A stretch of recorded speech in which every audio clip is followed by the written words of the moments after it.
Hello, everybody. I'm Mike Edwards, the Greenfield Gunner, and I'm here at the Bluetick Tavern in downtown Maryville, along with longtime sports writer Marcus Fitzsimmons and Maryville Times sports reporter Caleb Giroux.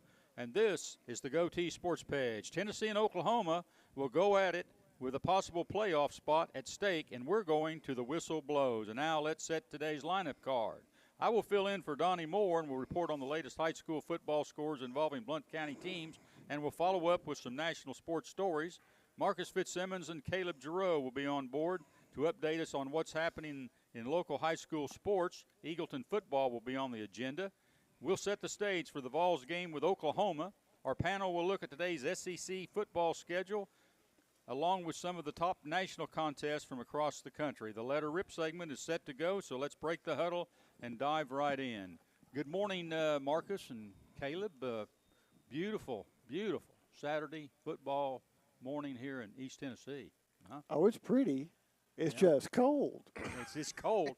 Yeah. I know you don't register that, Mike, with that thick blood you have from Indiana. This is like a summer stroll. I had a beanie on and a North Face winter jacket last night, double socks, hand warmers. That's just a summer day for you. To be honest, I'm overdressed, being from Indiana. But it was that first morning where I had to come out and get the ice off the windshield.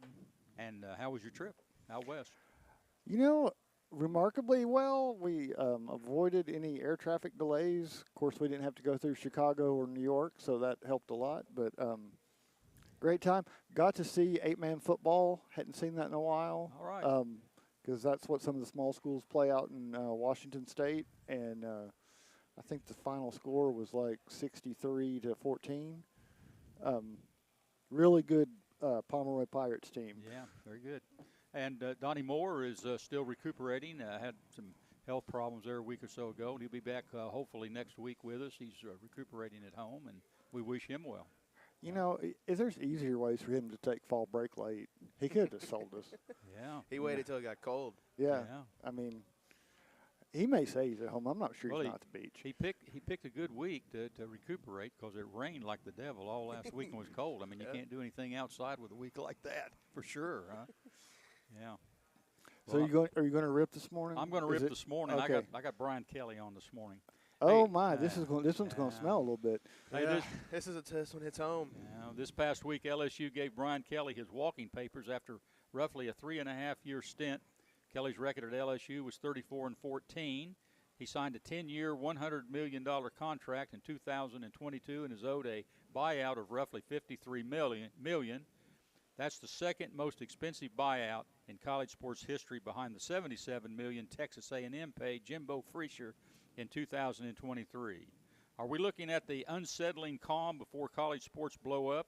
10 coaches have now been fired before this football season has come to an end, and more coaches across the nation will most certainly follow these 10. $168 million will be doled out in buyouts for the coaches that have bit the dust so far. The big question is, when will all of this insanity finally come to a head? Coaches paid millions to coach a game. Buyouts paid in millions to coaches who will fall short of championships. Players paid handsomely to perform. Players who have free agency and can leave schools on a whim, commonplace. Crazy money paid to upgrade facilities. Ticket prices soaring through the roof. TV rights soaring to all-time heights with no end in sight. Gambling trying to edge its way into all this so college coaches and players can bet on pro sports. Amateurism, academics, are you kidding me? Both pigmentations of an era long gone, and what's sad will never again be at the forefront. Instead of throwing millions and millions of dollars at this out-and-out professionalism, somebody better step up to the plate and put the brakes on this out-of-control vehicle that is about to lose its wheels.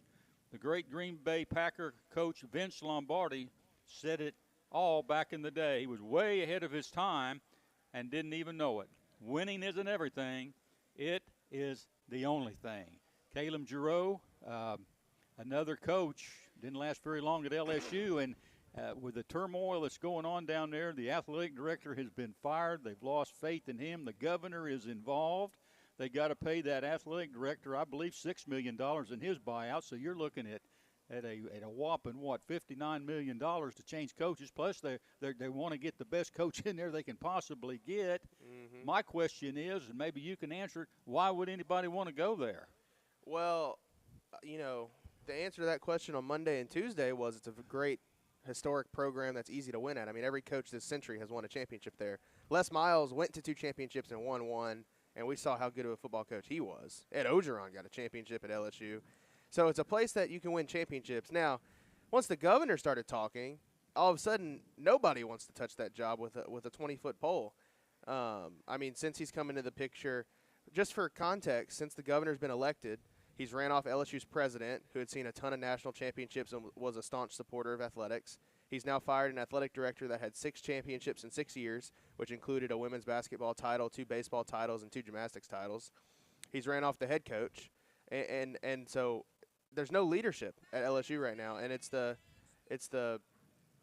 interesting dichotomy that is with the Louisiana state government is that whoever is the governor of the state really gets control over the university. So they currently have an interim president, interim football coach, interim athletic director, interim, medical school chancellor, 3 or 4 interim deans, 2 interim provosts. Like, you can go down the list, and it's turmoil. Yeah. So now you've gone from a place that, any football coach wants to dream to be at because you're in a talent-rich state as the only Power 5 school. It's the easiest place to recruit because your class is done halfway before you even start, and you've turned it into a political mess. So, I'm curious to see what happens. The bad thing for the governor here is a lot of money invested in that football program from a lot of different people, and he's tried to walk back some of the comments, but then he said, like you mentioned, that he'd rather Donald Trump hire the coach than the current athletic director. Then he fired that athletic director and said that the board would hire the coach. And Mike, they asked the head of the board what he thought about hiring a new coach. He said he didn't know he was hiring a new coach.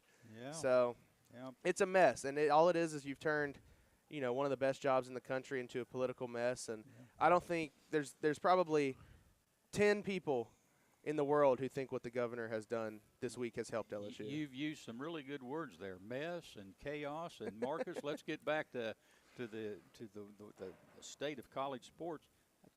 That's pretty much the way it is right now, isn't it? Chaos and kind of a mess.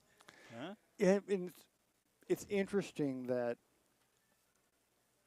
if we were looking at this in the perspective of 5 years ago, we would be saying every one of these teams, Penn State, LSU, these guys hit the panic button. So they panicked, and they did it too soon.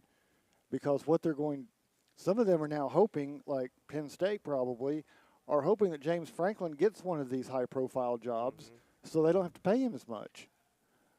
Because now they're looking at it, and it's like, well, you lost 3 games in a row. You're not having the program. You're not having the season you expected. You've pretty much guaranteed you're going to tailspin the rest of the way down and maybe get one good win somewhere along the way that'll keep the fans happy. But halfway through a season, I mean, yes, you can bottom out expectations, but you can kind of go on the whole – we're going to quietly look without blowing up your whole season midway through. Yeah. Caleb Verge Osbury has taken over as the interim athletic director, and he made the comment that LSU should be in the playoffs every year. So I assume they're looking for a coach that can put them in the playoffs every year. But, this is a tough league. I mean, there's a lot of teams in the SEC and a lot of competition, to get those – 4 spots maybe, or maybe 5 spots in the playoffs right now. Is that kind of an unrealistic goal to set for a coach coming into a program that we expect you to be in the playoffs every single year, or you're going to be on the hot seat, so to speak? Yeah, I think it is an unrealistic goal. It's something that can be achieved at LSU because you're getting, once again, it's a place where your recruiting class is done halfway for you every year, because Louisiana continuously pumps out 5- and 4-star talents. I mean, Brian Kelly's best season at LSU was his first one, and he started 10 kids from LSU from Louisiana his entire tenure. He started 6 that first year and won the SEC West and beat Alabama. After that, he only had 4 in the next 3 or 4 years. So it's a state that it makes it easy to win football games. But to your same point, they're setting unrealistic expectations for the next coach, mixing in with the fact that they've made it clear, and the governor's made it clear, that they're not going to pay the next coach what Brian Kelly was making. And then Verge Osbury also said, this place is not broken, was his quote, while sitting in between the board of supervisors and his and the governor who, Yeah, but you're eventually- talking about Louisiana.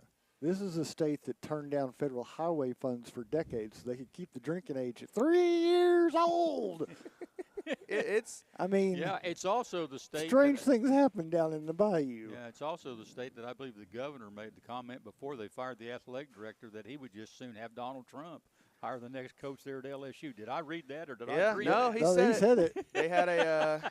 they had a plant in the press conference throw the question about LSU, and he went on a rant. And then what made it worse, not only did he go on a rant, he then doubled down on it on the Pat McAfee show. Then he doubled down on it on Baton Rouge Radio. Yeah. Then he went on other radio shows. Did And he then do he woke up Feinbaum? I think he did Feinbaum. Yeah, he did Feinbaum. And then he woke up the next day and decided to go talk some more. Yeah. And Be it just careful kept what, getting Hey, I'll worse tell you what, when you and make worse. comments like that, you better be careful what you're wishing for. I mean, I think especially politicians, most of them realize you can say a lot of things that get ignored on the regular news that people are just tune you out. Yeah. You get on Sports Center, you get on sports radio, you're hitting a whole nother dynamic of the population, and Yeah. they don't forget things. Yeah. And I'll just throw this out there, too. The governor is not an LSU graduate. He went to UL Lafayette when it was called Southwestern, and he got his law degree from Loyola, New Orleans. So people can take that as they wish. But So you're saying he's trying to sabotage LSU? I'm just saying, it's a little weird for a ULL graduate to care that much about LSU. But same thing what happened. Like we had this firing, another spate of extension contracts done mid-season being announced over the weekend. SMU being the top of the list. But I mean, I'm not going to be surprised to see another one come out of Tennessee Yeah. because the more your name gets bandied about in that whole who are they talking to, the more schools get scared. Yeah. Well, let's talk about a program that's got a little less chaos, and that's Tennessee right now. We have less chaos here. Well, not like this, Play the but we got lottery. a football program that's looking to possibly get into the playoffs. The door's still open there. You got men's and women's basketball looks very promising for next year, and they've got a new baseball coach, Tony Iruli, or not Tony Iruli, but Vitello has gone out to San Francisco to be the Giants' manager. I've got Iruli on the mind. We need to I get know. him back in here, yeah. But Josh Elander has been picked to take over the Tennessee Vol baseball program, replacing Tony Vitello. And what about a 4 or 5 year deal worth about $1 million or so? Good choice for Tennessee baseball, Caleb. Yeah, I think so. It was the in-house hire, and truthfully, I don't know if you were going to get much better than Elander because you look at some of the guys. Like, when you want to talk about extensions, as soon as that job came open, Florida State reaffirmed Link Jarrett's contract and gave him some more money, and that would have been a top target. And then Tennessee talked to the Coastal Carolina head coach, Kevin Schnall, but he was an assistant for 21 years and just became a head coach, so why not take the in-house guy? And truthfully, I think it's a no-lose situation for Tennessee because if Elander fails for whatever reason, nobody's going to be mad at you for giving Vitello's guy and the in-house guy a chance. But if he succeeds, now you look like, the program is just continuing momentum. But he made some noise yesterday and hired Chuck Giralaman from Florida. Yeah. And he was Florida's interim head coach and recruiting coordinator because Kevin O'Sullivan's been out with personal issues. So he's bringing him up here as the associate head coach. So you just poached, one of your biggest SEC opponents' top assistant to join And your staff. Are they? Do we know? Are they friends? Have they worked together before? They were together at TCU. Okay, is 'cause where they I was wondering overlapped. if he went out and this is the guy who gave me the most trouble on the recruiting trail this year, and I'm going to put him on my side.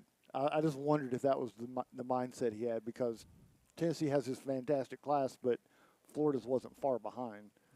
Yeah, he started at TCU, which is where Elander started, is where he played his career as a really good catcher. So that's where they overlap. But I would be willing to bet, on the high school recruiting trail when Tennessee would lose a prospect to Florida, Elander knew it was this guy making that land and made sure to bring him. So that fills the spot on Tennessee's staff, which some wondered if they would fill this year. And then they made Ross Kivett, who was Vitello's energetic right-hand man for, the 2022-23 years, made him the recruiting coordinator. Yeah. So And Marcus, he comes in with, I feel like a lot of pressure on him. He's following a guy that really turned his program around, won a national championship, and you got to expect that expectations are going to be extremely high for him. The bar is high, but here's the good thing about it. Okay, Tony had one national championship, and the Vols have been in the College World Series multiple times. So you've got a really high bar, but it's not like you're coming in after Nick Saban or Bear Bryant where the bar is multiple national championships. So it's not that. Plus, you're hired for all practical purposes, you're a mid-season hire because even baseball coaches typically get hired during the summer in that carousel. So, it takes some of the pressure off, I think, of year one. Now, year two might be different, but I think he gets a little bit of a cushion and a little bit of a pass this first year. Yeah, Caleb, I think if I was Josh Elander replacing Tony Vitello, I think in the very first game I'd get thrown out. Well, that's what's funny is he's say, you're missing him. Look at me now. I'm just going to go right out there and I'm going to. It's funny because Elander's personality is like the polar opposite of Tony. He's not an energetic guy. He's calm and cool. I mean, this is a guy who was a catcher for TCU during some of their glory days and then Team USA as well. And he said he's going to continue to coach third base. He's done that for a while, and he hasn't shown really any emotion out there. So I don't know. It'll be different from that standpoint. I wonder how Tennessee fans will react to their coach not chewing out the umpires every play. But I agree with Marcus. I think this year he'll get a pass, and he's got a good roster, so he should be all right. The biggest question for me is how will he do in the transfer portal, because he was a really good high school recruiter, but will he be able to go out and win transfer battles against, Tim Corbin, Jay Johnson, all the good coaches in this league? Yeah, that's a good question. I think the biggest question is with the transition change, can he put down the mandate that somebody go take that coat and get it dry cleaned?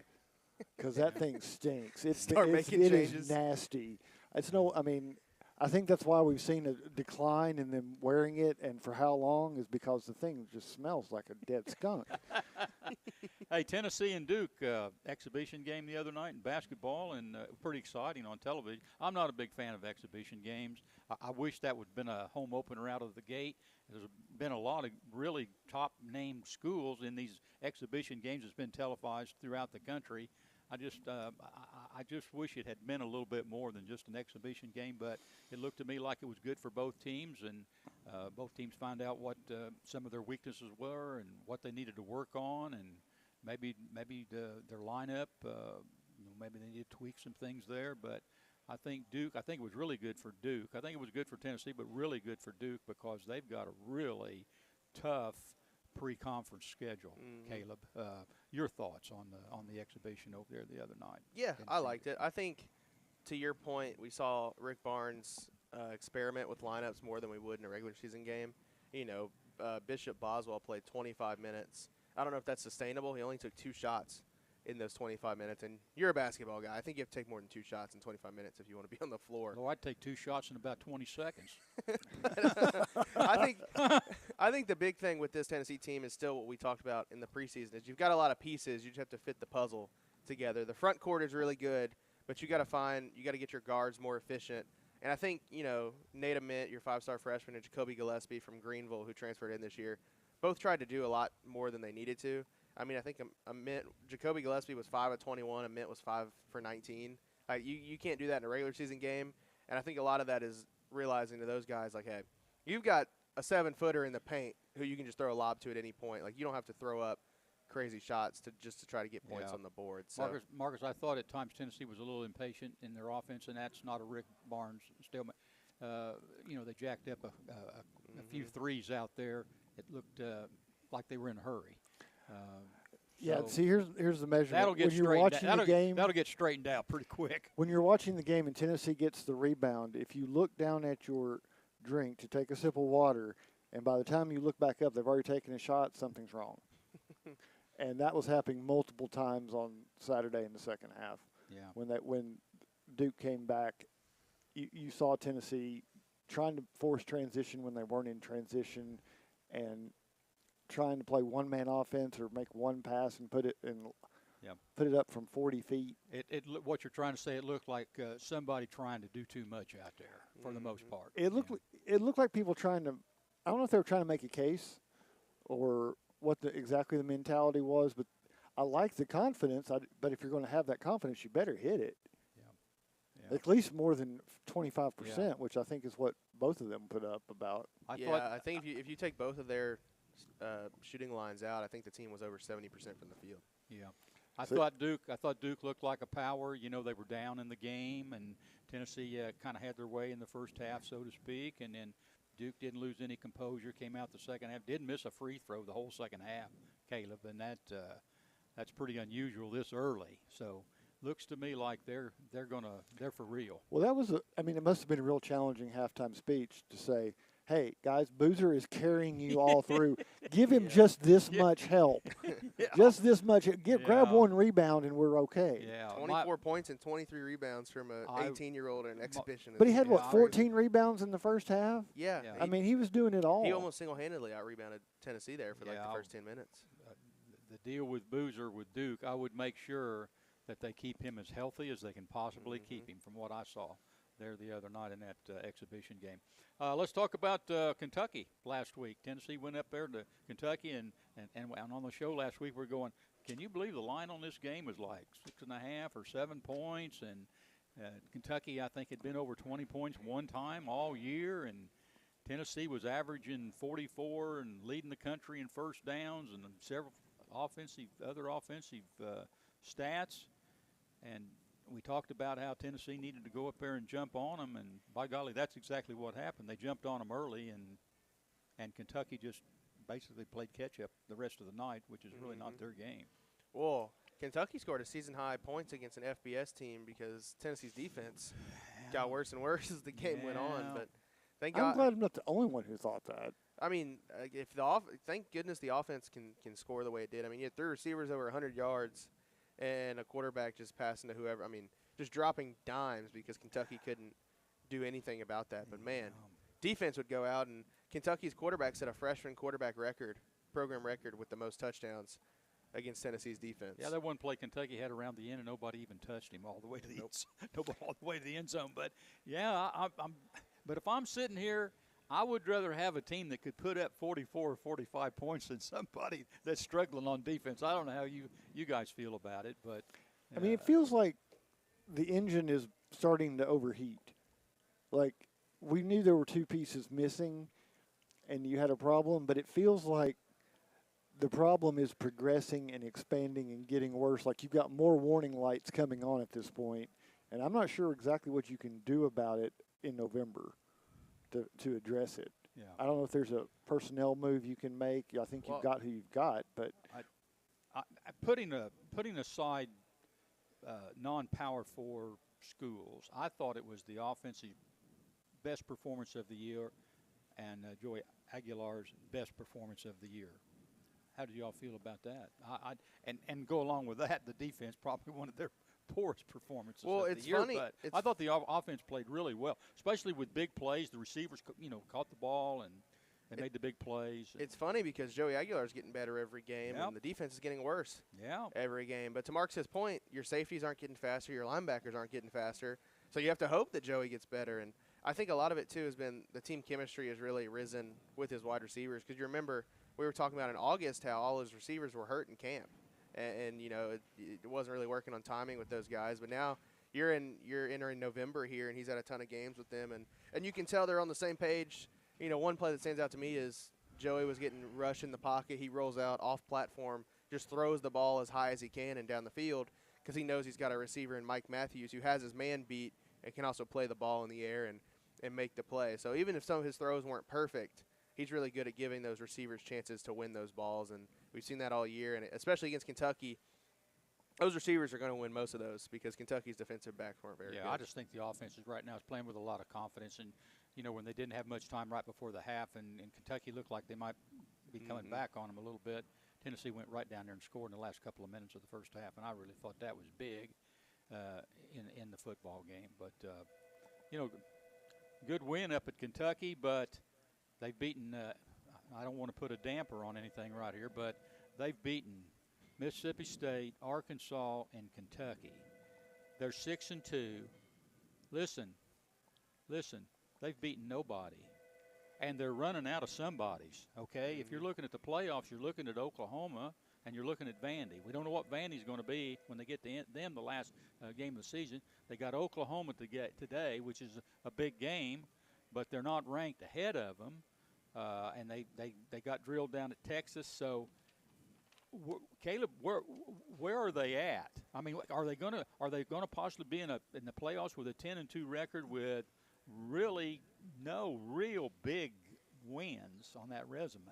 Well, yeah, and you forgot about the trip to Gainesville too, which I know, but it won't count for it. It won't count for anything, but it'll count if they lose. You talk about chaos. You know, I don't think if they lose at Florida, they don't deserve to go anywhere. A team with nothing to lose on their home field that Tennessee can't win at. But no, I think Tennessee could make the playoff at 10-2. I don't think it's for sure like it is for some teams. They would have the 2 best losses of any team. You know, they have 2 top 10 losses, maybe even top 5 by we're all said and done with Alabama and Georgia. But I think you'll just have to have help, because if you're competing against other 10-2 teams that have good wins, you know, yours obviously aren't as good. And I think what really hurt Tennessee is Oklahoma's quarterback getting hurt, John Mateer, because they needed Oklahoma to be good going into this game. But Vanderbilt will be a big win if they can get it to move to 10-2, because they're still looking good. I think if they go through with the projection you see right now, then Tennessee replaces Vanderbilt as the 9 if Tennessee were to win out. Yeah, that game will probably be for the last spot if I had to bet. Caleb, you talked they might need some help. Well, their best help comes when they don't play. So they don't play here. They've got a bye week coming up. That's exactly right. They got a bye week, so you can look for them to jump about 5 spots on that bye week. That's when they really advance in the deal. But you're right. But I think there's going to be some 6-2. There's going to be some 6-2 teams. There's not many undefeateds left, and we'll see what happens. But this is a big one today. Number 14 Tennessee and number 18 Oklahoma will tee it up in Neyland Stadium. The Vols come into the contest with a 6-2 overall mark, and the Sooners boast the same identical record. The game is set to go on ABC at 7:30, and it's my understanding that Caleb, they're going to wear their Halloween attire, the all black uniforms. Is that correct? Yep, going all black tonight. All right. Dark mode. What do you think about that? Night black uniforms. The players like it. I don't like really. That? As long as the uniform isn't ugly, I'm not against the alternates. But I am against wearing alternates every game. You know, Tennessee has some of the most classic uniforms in football, so they've worn normal uniforms all year. They'll wear their dark mode tonight, and I like those jerseys. I think the black and orange looks good. And then they'll probably, I would assume, wear smoky gray against UTSA, New Mexico State this year for their last cupcake game. Because you probably don't want to wear smoky gray when Vanderbilt's coming into town. I'm a little bit of a traditionalist. You know, they're orange and white. You know, wear the traditional uniforms. They don't need any hype. They're not trying to draw fans. They got a sold-out stadium. They don't need any gimmicks. Go out there with what you got in your tradition. You got to sell the merch, Mike. And the new ticket there prices. There was a whole set of dark mode merch that rolled out at Dick's Sporting Goods and everywhere else for this, and we got athletes to pay. I understand. But which feels really strange to say it that way, but that's the truth of the matter now. Yeah. But I don't have a problem with dark mode because of the way UT has done it, which is tying the black and orange around the Halloween game. So I don't have a problem with that. I'm just glad it's not South Carolina anymore, because that scared me to death every year when they did it with them, because it always seemed to be a curse. Yeah. Well, you got a battle at quarterback. You got Aguilar and you got Mateer. Mateer was out earlier in the year with a hand injury. He came back against Texas, and they got beat pretty handily by Texas. But you got to understand Mateer, that was his game back, and obviously he wasn't in full mode, but he's gotten better since that game. Do you see this as a battle of quarterbacks up front? Who wins here? Yeah, I honestly think it'll be a battle. I mean, Oklahoma, I don't think, has scored over 27 points against an SEC opponent. So it'll really come down to, in my eyes, Mike, you've got a stoppable force and a movable object in Oklahoma's offense versus Tennessee's defense. And on the other side, it'll be best on best. So you have to look at if Tennessee can find success against Oklahoma's defense like Ole Miss did, especially through the air. And then John Mateer is getting healthier by the week, but that offense still hasn't looked as good as it did the first couple of games. So, but I think, I think a high school offense could look good against Tennessee's defense, honestly. I mean, that they don't put up much of a fight besides forcing fumbles and sacking the quarterback. You mentioned that they haven't scored over 27 points, but the Vol defense, as we mentioned, question marks all over the place. The secondary, it just seems to me like when they're, when they're back there. If the opposition's not catching passes, we're pass interference. We're pass interference on the other team's receivers. And Oklahoma, I think that they're going to put up more numbers. I think they're going to put up more numbers, and the defense is going to have to show up and make some stops. Yeah, I think you'll get a little bump from Neyland, which will help. But yeah, I mean, it's going to be who can really. It's going to turn into a scoring fest. I would guess. Oklahoma has lost 2 of their last 3. You see their program heading down. They've got games remaining with they've got to come in here today and play. You talking about a schedule that can get you in the playoffs. Okay. And Oklahoma schedule can certainly do that. They've got Tennessee today. They go to Alabama. They got Missouri at home, and they go to LSU. I'm telling you right now, if you're looking at strength of schedule at the end of the year when things really matter as far as the playoffs, I'm looking at Oklahoma, and I'm thinking, you're talking about a huge game for the Sooners today. This is a huge game for them. Yeah, and on the flip side, this schedule gives them the chance to play their way into the playoffs, which I don't think Tennessee will have with just Vanderbilt left. So, yeah, I think Oklahoma's got a tough schedule, and we'll see what they do if John Mateer's healthy. Yep.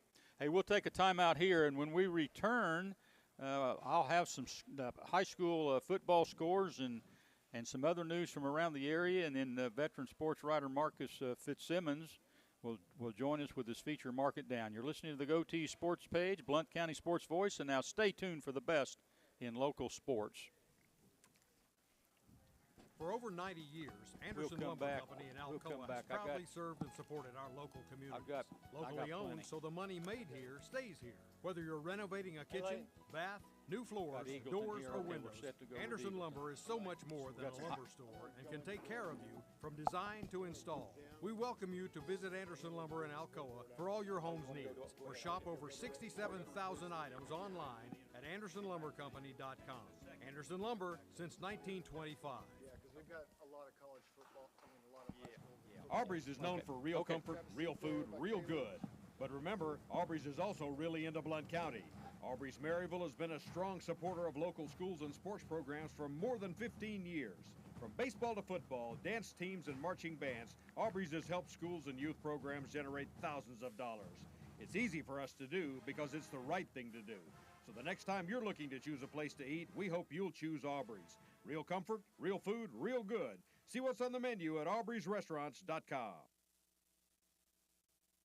Welcome back to the GoTeez Sports page. I'm Mike Edwards, and I'm here with Caleb Giroux and Marcus Fitzsimmons. And Marcus, generally, Donnie does the high school scores, and then he hands it off to you. Well, we're going to swap. We're going to swap today, and I'll just go ahead and kick it off to you, okay? And we'll start with your interviews. It's all yours, buddy. I appreciate it, Mike. Doing a little bit different because we got special guests this morning. Yeah. Want to give them the introduction. So if you're watching on YouTube or Facebook or Twitter or Twitch, you can just saw the guys pop up on the big camera. Couple of Eagleton heroes, and we can put region champions beside their name. Yeah. A lot of celebration over there Thursday night. And guys, I'm going to give you the easy question first. What was that feeling like when that horn went off and you all knew this was done? It felt great. It's always been a accomplishment we wanted to achieve, and it finally felt incredible to finally win it. Mason, what it was like for you? It was great. I mean, we were, last year we were close, and the year before we were close as well, so it felt good to be able to finally come across and get that region championship. So I gotta say, it was was it a little surreal? Because if we picked the games like the 3 de facto region title games that were going on Thursday and Friday, yours would have been the one we'd have been like, this one's going to be tough. And instead, the fourth quarter, you're standing on the sideline watching your backup play in a mercy rule clock. Yeah. Was that just a little bit strange? Because I can't imagine that was what you thought would be happening in the fourth quarter of this game on Thursday night. Obviously, you prepare and, you prepare to go out and execute and play at a high level, but, it's definitely something that, was a bit surreal whenever it happened. So, yeah, just grateful for that. So if folks that are listening didn't keep up, and shame on them if they didn't, 40-7 win over Oneida, a team that had only given up 40 points once all season, and that was in a loss to CAK. Grinded out team that loves to just run for 4 yards, run for 4 yards, run for 4 yards, run for 4 yards, and 7 minutes later score a touchdown and win 7-6 if they can. You guys kind of put them in a hole early. Was that kind of the game plan going in, was to get that good, fast start? Yes, sir. I think our defense prepared really well this week, and they came out and forced turnovers with the pick, and then we just execute on offense. So, but defense really set us up great all night.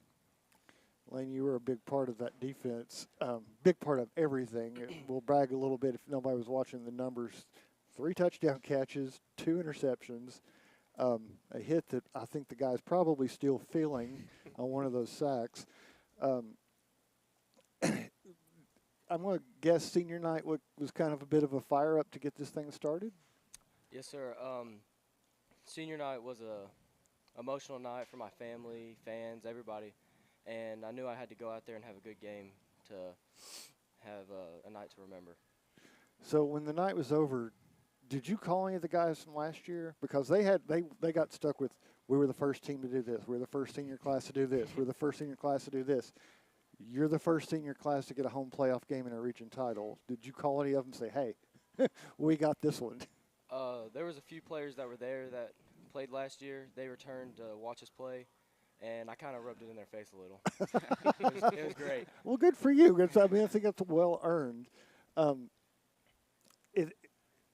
think I may have asked both of you this on Thursday, but I'll ask it again. Is it a little bit of a good feeling to know you're not going to have to get on a bus and ride 2 hours on Friday night because you're going to get to be at home? It's a blessing because we don't have the best history when we have to travel. The team's not prepared or ready when we get off that bus. So it being a home game, I feel like we'll be prepared. Is it going to be – is there excitement already building that you all get to be – like, I know they were talking after the game up in the press box, like, what happens in a playoff game at home? What do we have to do? Like, is there a little bit of that going on for you guys? Like, what do we have to do this week that's a little bit different since we're not traveling? Yeah, it's kind of the same preparation, just preparing like any other game, but it is a little nicer to be able to stay home and not have to travel an hour and a half, 2 hours away. So, Mason, I'm gonna let you brag a little bit about your receivers. Is that cool? Yeah. Oh, yeah. So obviously Lane is a target we've known about for a while. Yep. But what does he just have a separation you can look for? Is there something you all like to see that you've worked on? Yeah, it's just a lot of preparation in the off season, throwing on after practice or on Saturdays, on the weekends. So it's just a connection, chemistry we've built during the off season that's just allowing us to go out and keep performing, keep putting up numbers. Is he an easy target, or is he one that you're just like, dude, what are you doing? Yeah, it's pretty easy. Yeah, pretty easy. Get in his area, and he's going to go get a football. And then you all also had non-seniors who kind of stood out, and that was number 0. Oh, well. Please, does anybody please say his last name for me? I have struggled over it for yes. Yeah. I always get stuck on the last part after the hyphen, but he comes up with a huge interception, and then 2 big catches where he didn't get into the end zone. He has a knack for being very elusive on the sideline. Is that something he's always had, or is he just a shifty dude when it comes to trying to get him down? Yeah, I think he's strong. Surprised he's real strong and shifty, and he's hard to bring down. So he's great after the catch as well. Lane, was he shifty before, or is that something you all work on as receivers to be able to play that strong? I feel like he's always been strong, and whenever we stay after practice and throw, I kind of help him and work with him on his route running, cutting on the ball, and everything. So he's definitely improved on that. Now, to butt in, Marcus, Noel Meza Flores, this is his first year playing football. Yes, sir. Right? What's it been like for you two guys to kind of teach him the ropes, and how exciting has it been to see him pick it up this quick? Well, it's been awesome. He's made so much improvement from the first week to now, and it's just great to see him and keep getting better and better each game.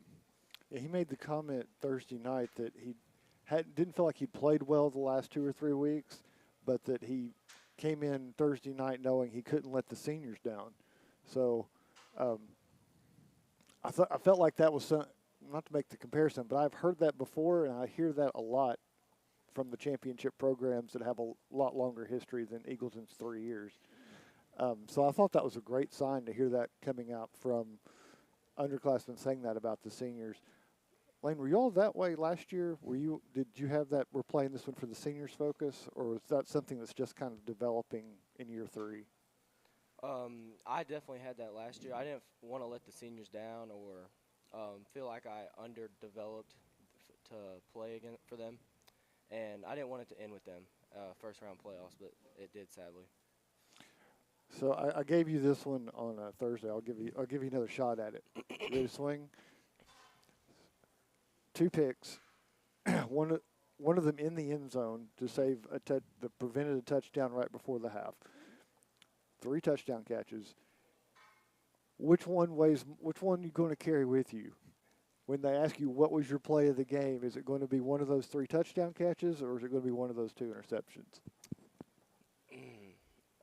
I definitely feel it's the interceptions because I still got to go with the interceptions. They definitely were momentum boosters and helped the entire team out and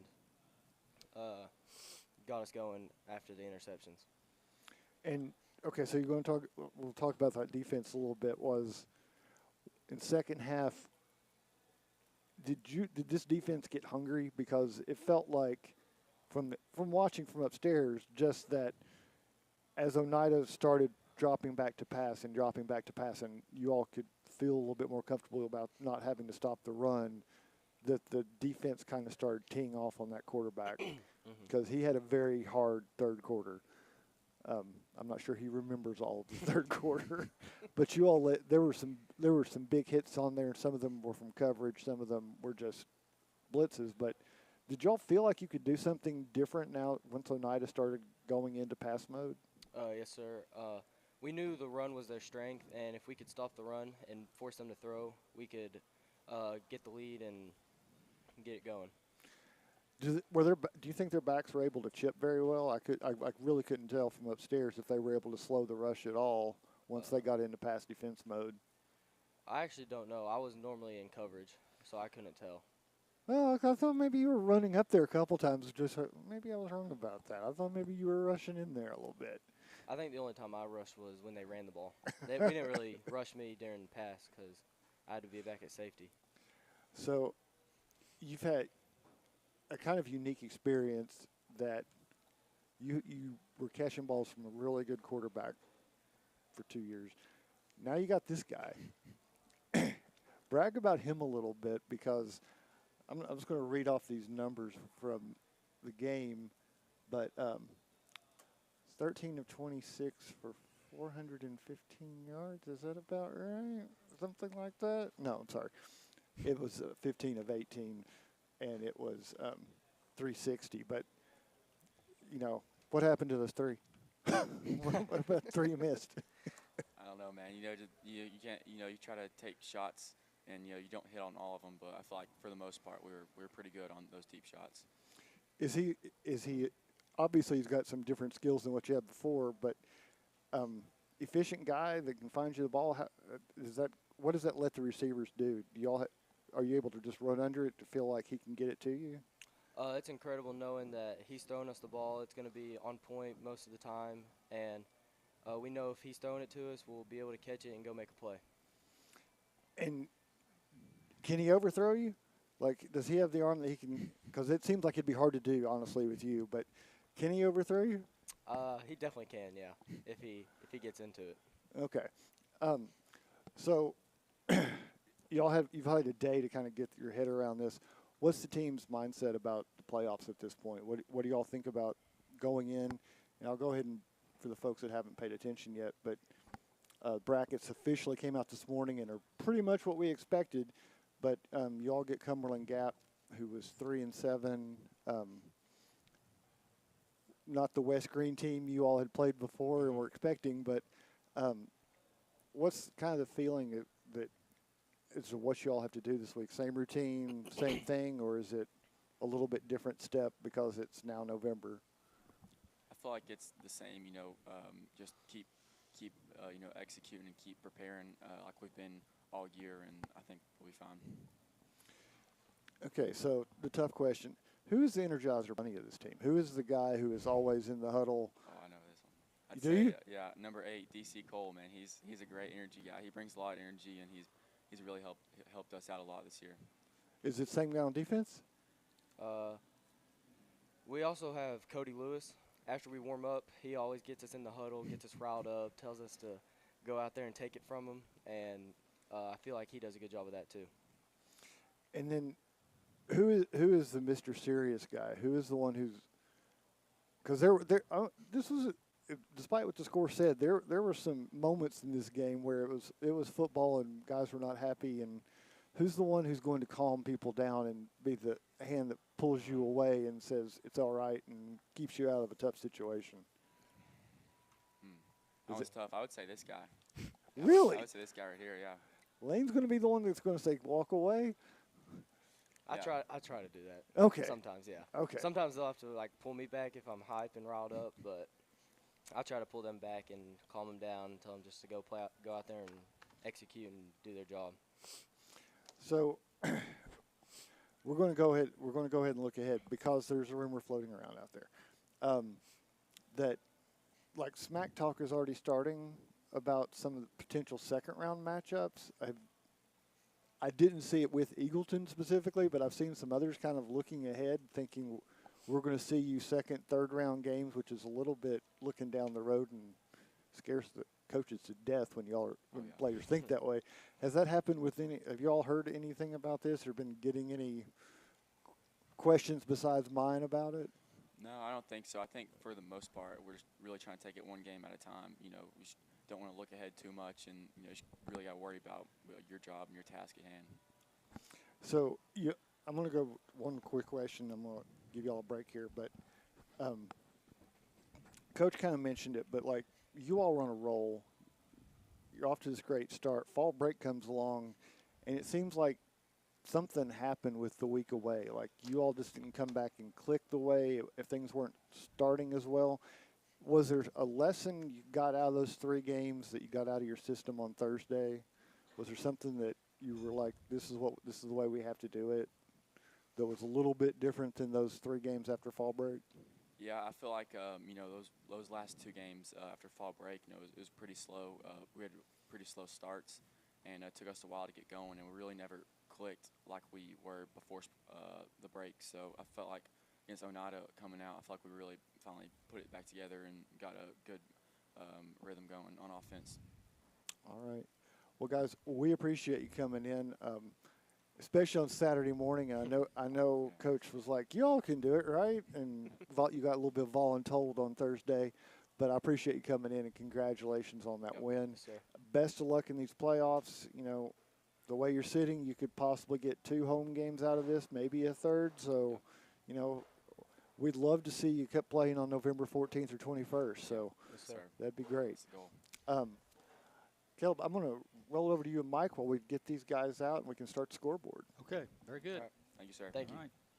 Caleb, let's start with Thursday night. We had some Thursday night games they didn't want to play on Halloween. Why would you not want to play on Halloween? Everybody come to the game dressed up. You got to go trick or treating. It'd be like Monday Night Football years ago when everybody dressed up when Halloween fell on Monday night. But you got to go trick or treating. Yeah, I guess. Anyway, Maryville played on Thursday night. They beat Oak Ridge 34-0. Oak Ridge came down to Maryville and hadn't lost a game. Caleb came in here and threw up a goose egg. Yeah. Hero. I mean, first drive of the game, Oak Ridge has Malik Howard, who's getting recruited. I think he's getting recruited by Tennessee, but obviously a lot of D1 schools.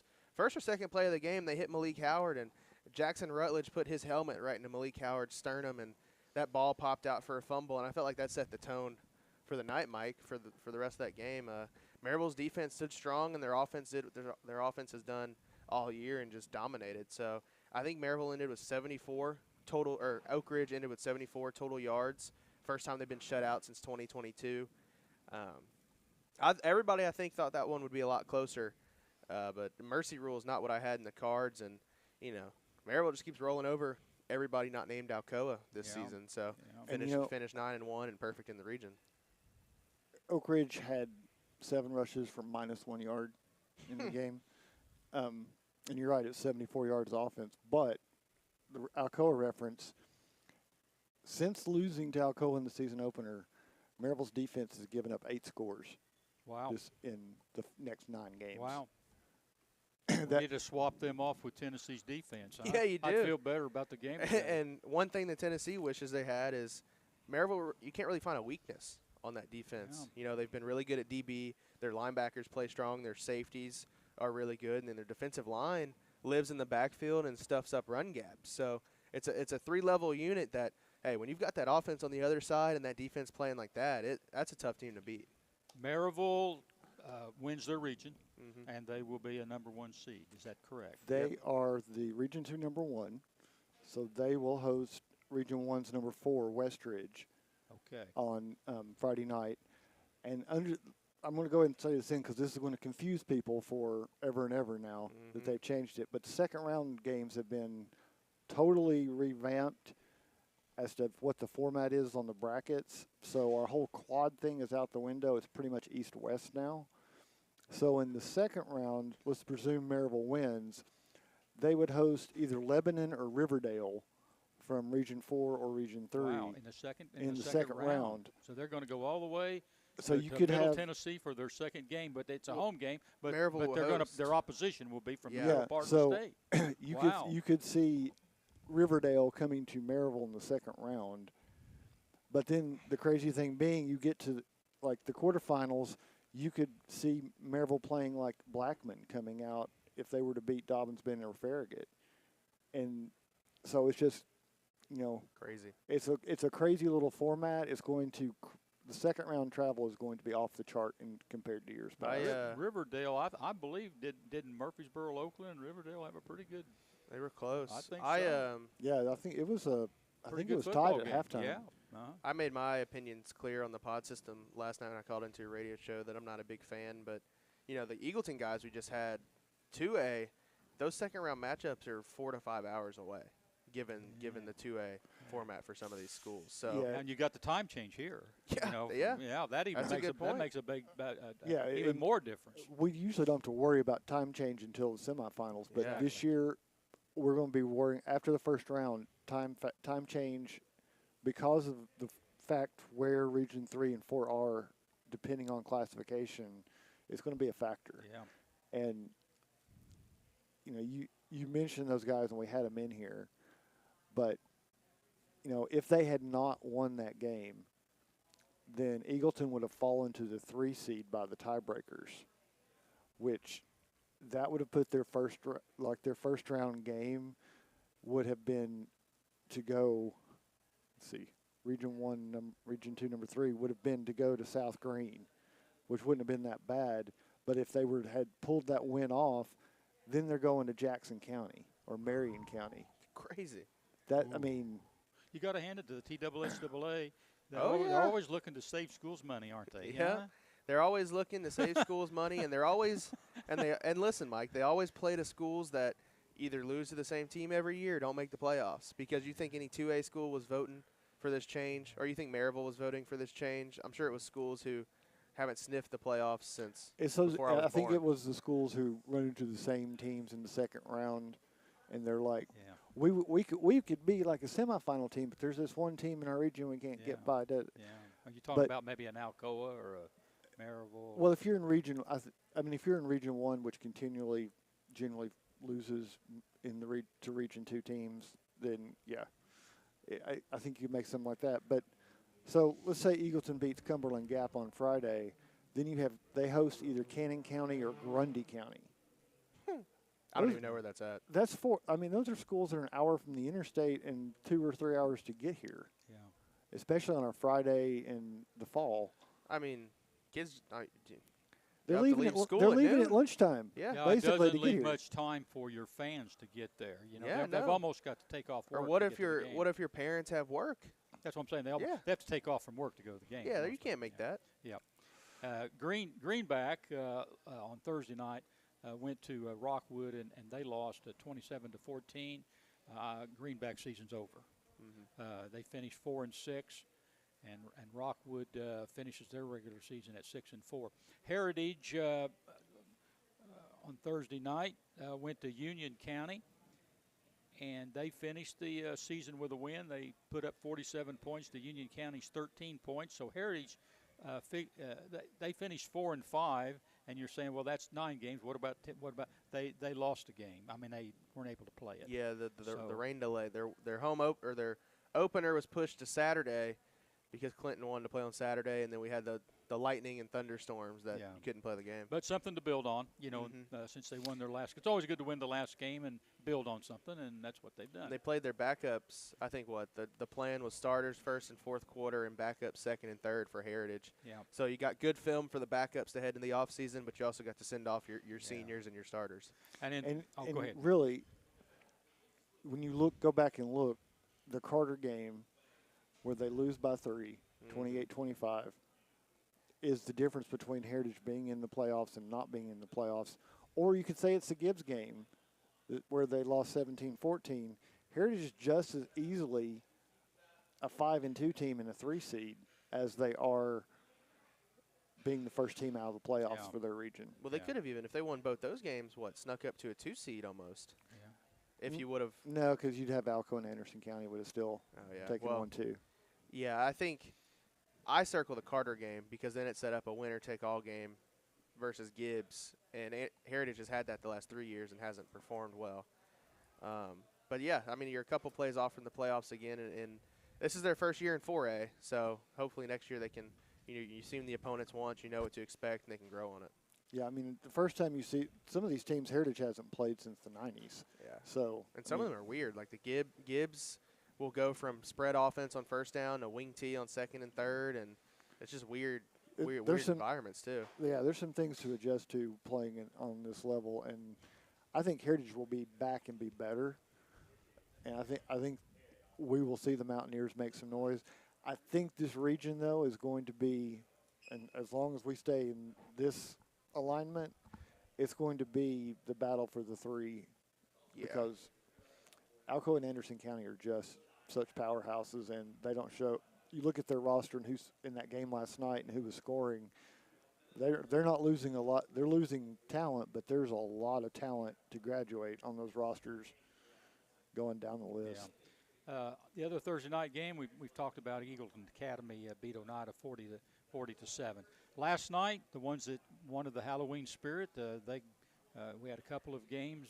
William Blunt, they've put up some big numbers throughout the year, and last night they went to Campbell County to take on, I think, the Cougars up there. And Cougars have not had a very good year. They have not won a game all year long, but that being said, William Blunt put up 57 points and Campbell County only 7. And the Governors finish 5-5. They don't make the playoffs, as Marcus has mentioned, but again, something to build on. Next year, they finish 500. Yeah, Campbell County doesn't have much of a pulse. They've got a ton of coaching issues with coaches turning over or leaving mid-season. But no, that was what William Blunt wanted to do, was to exercise some demons in that game and go out the right way.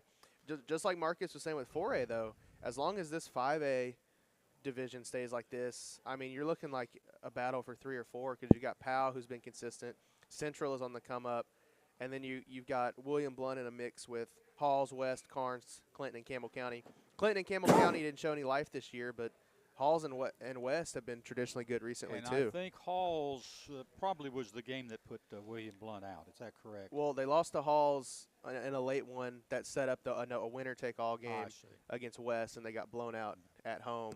And then they took Central down to the wire, too, which probably wouldn't have put them in the playoffs, but would have given them a chance if some stuff happened, and they lost that one, too. Yeah. So Robert Reeves always says in that 5A region, if they want to make the playoffs, you have to beat a team that you weren't expected to beat.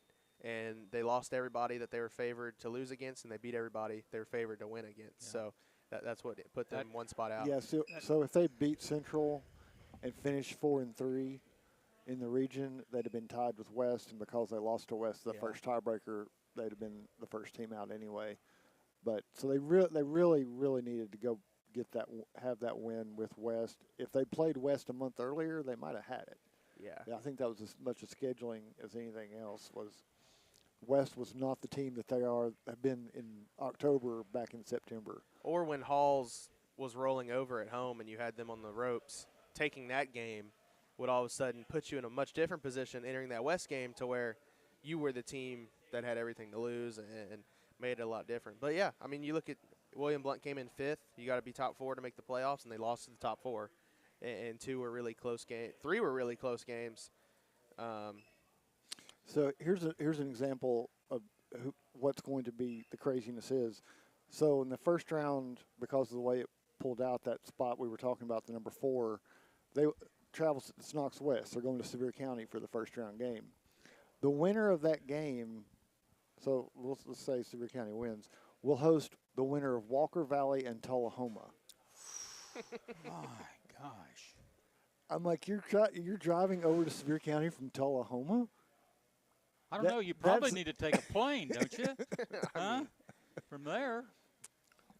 It's easy to play around with other people's money. When you make these playoff schedules. I guess. And the poor bus drivers.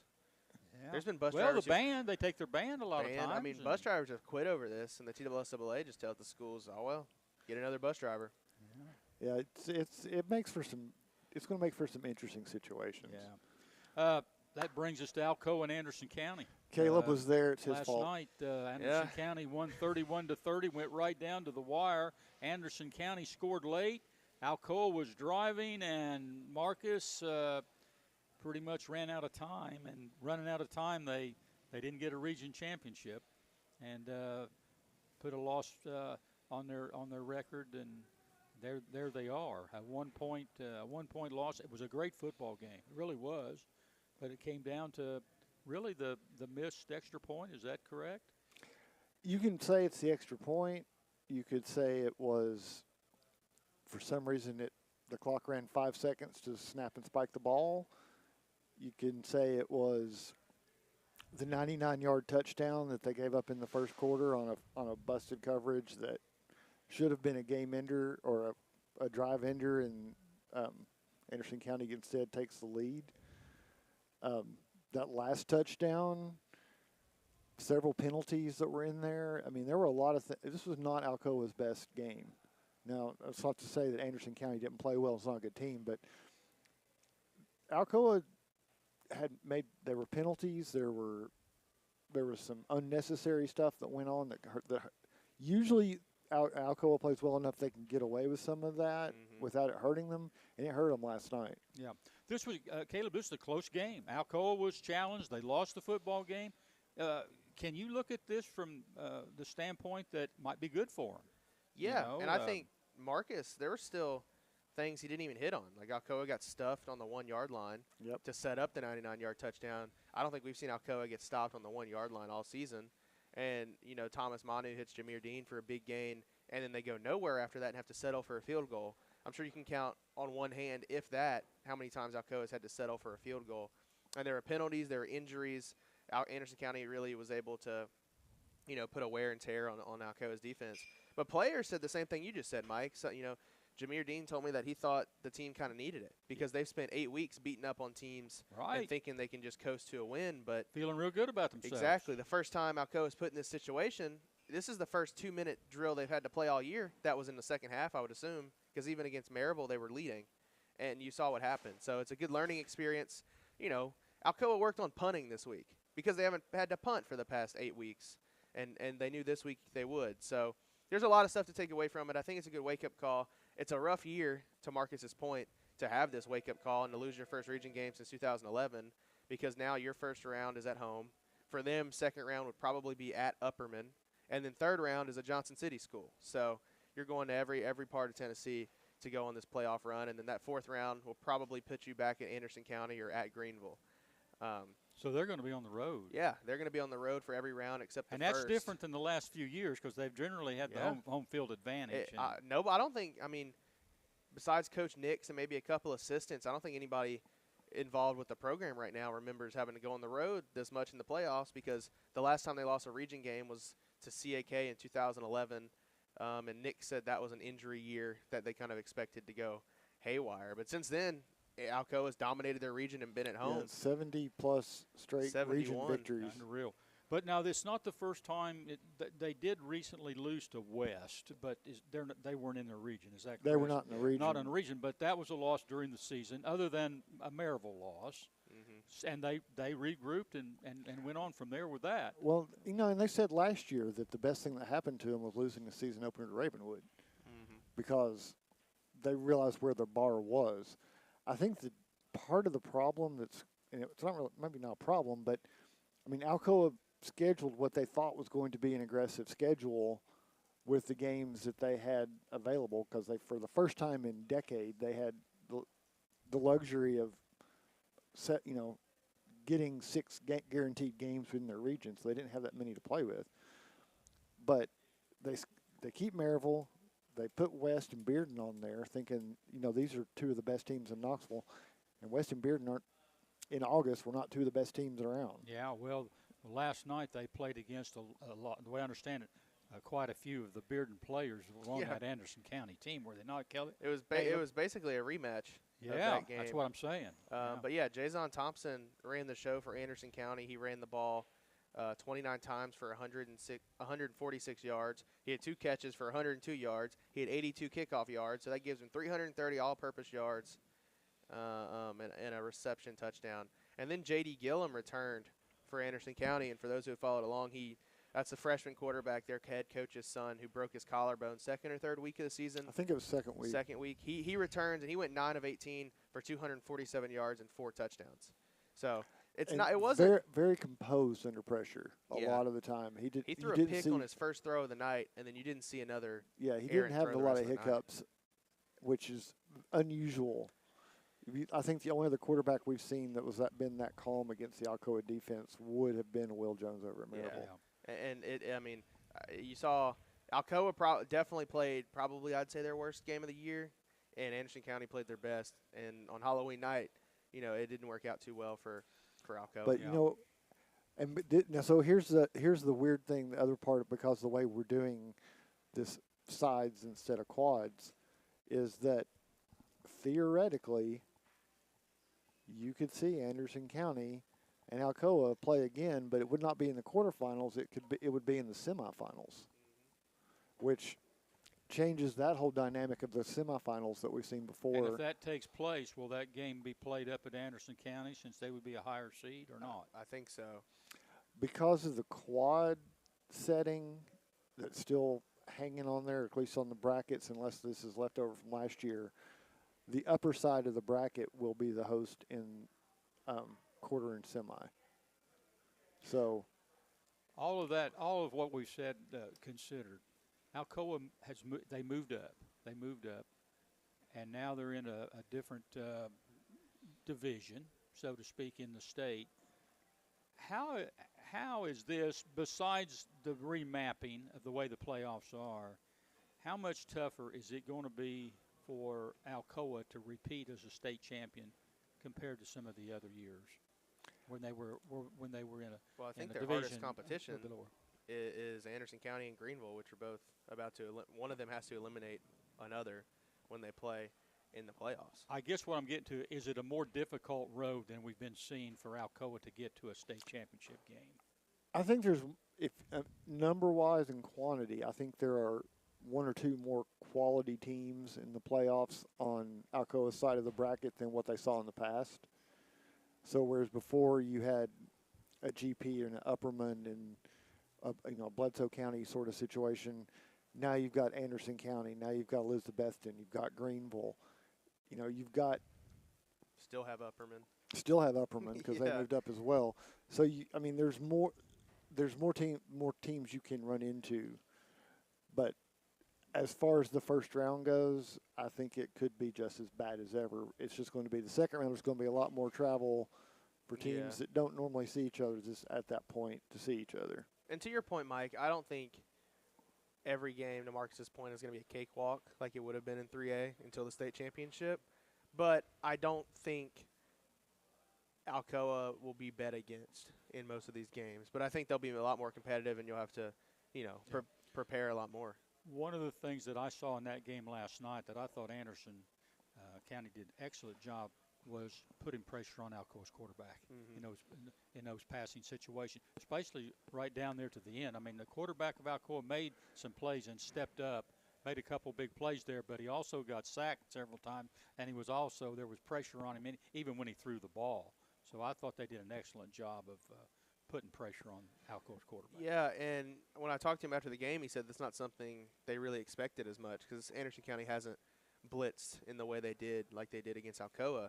And it caused trouble because they would blitz, put guys in front of his face, give him trouble. And then, I think Marcus said it earlier, Anderson County is one of the few schools that has guys who can compare in size to what Alcoa has, which, to your point earlier, a lot of them were 6A football players from Bearden. So it's not a normal A big play that we didn't talk about in the game was the 4th and 24 that Alcoa had, and Anderson County did not blitz on that play. They sort of laid back and went with a normal rush on it.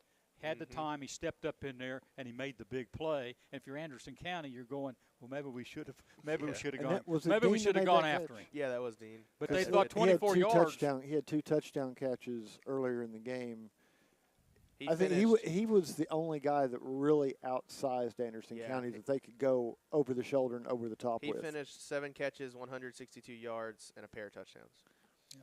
I mean, he had the size to do that, but there were some of those receivers that were equal sized with the defender, which has not been the situation for most of the last 2 months. Most of the year, Alcoa receivers, running backs, whoever, don't go down at first contact, but these Anderson County guys were, strongest team they faced, and Nick's admitted it. They were out physical. A lot of injuries. They lost the line of scrimmage on a lot of plays. To your point with the blitzes, and they had the size to match up outside, which usually only Maryville can do that, and maybe whoever you play outside of that, like a Ravenwood, can do that. But Anderson County was able to do it, and Alcoa's games are usually won and lost at those skill positions because they have some of the best skill players in the state.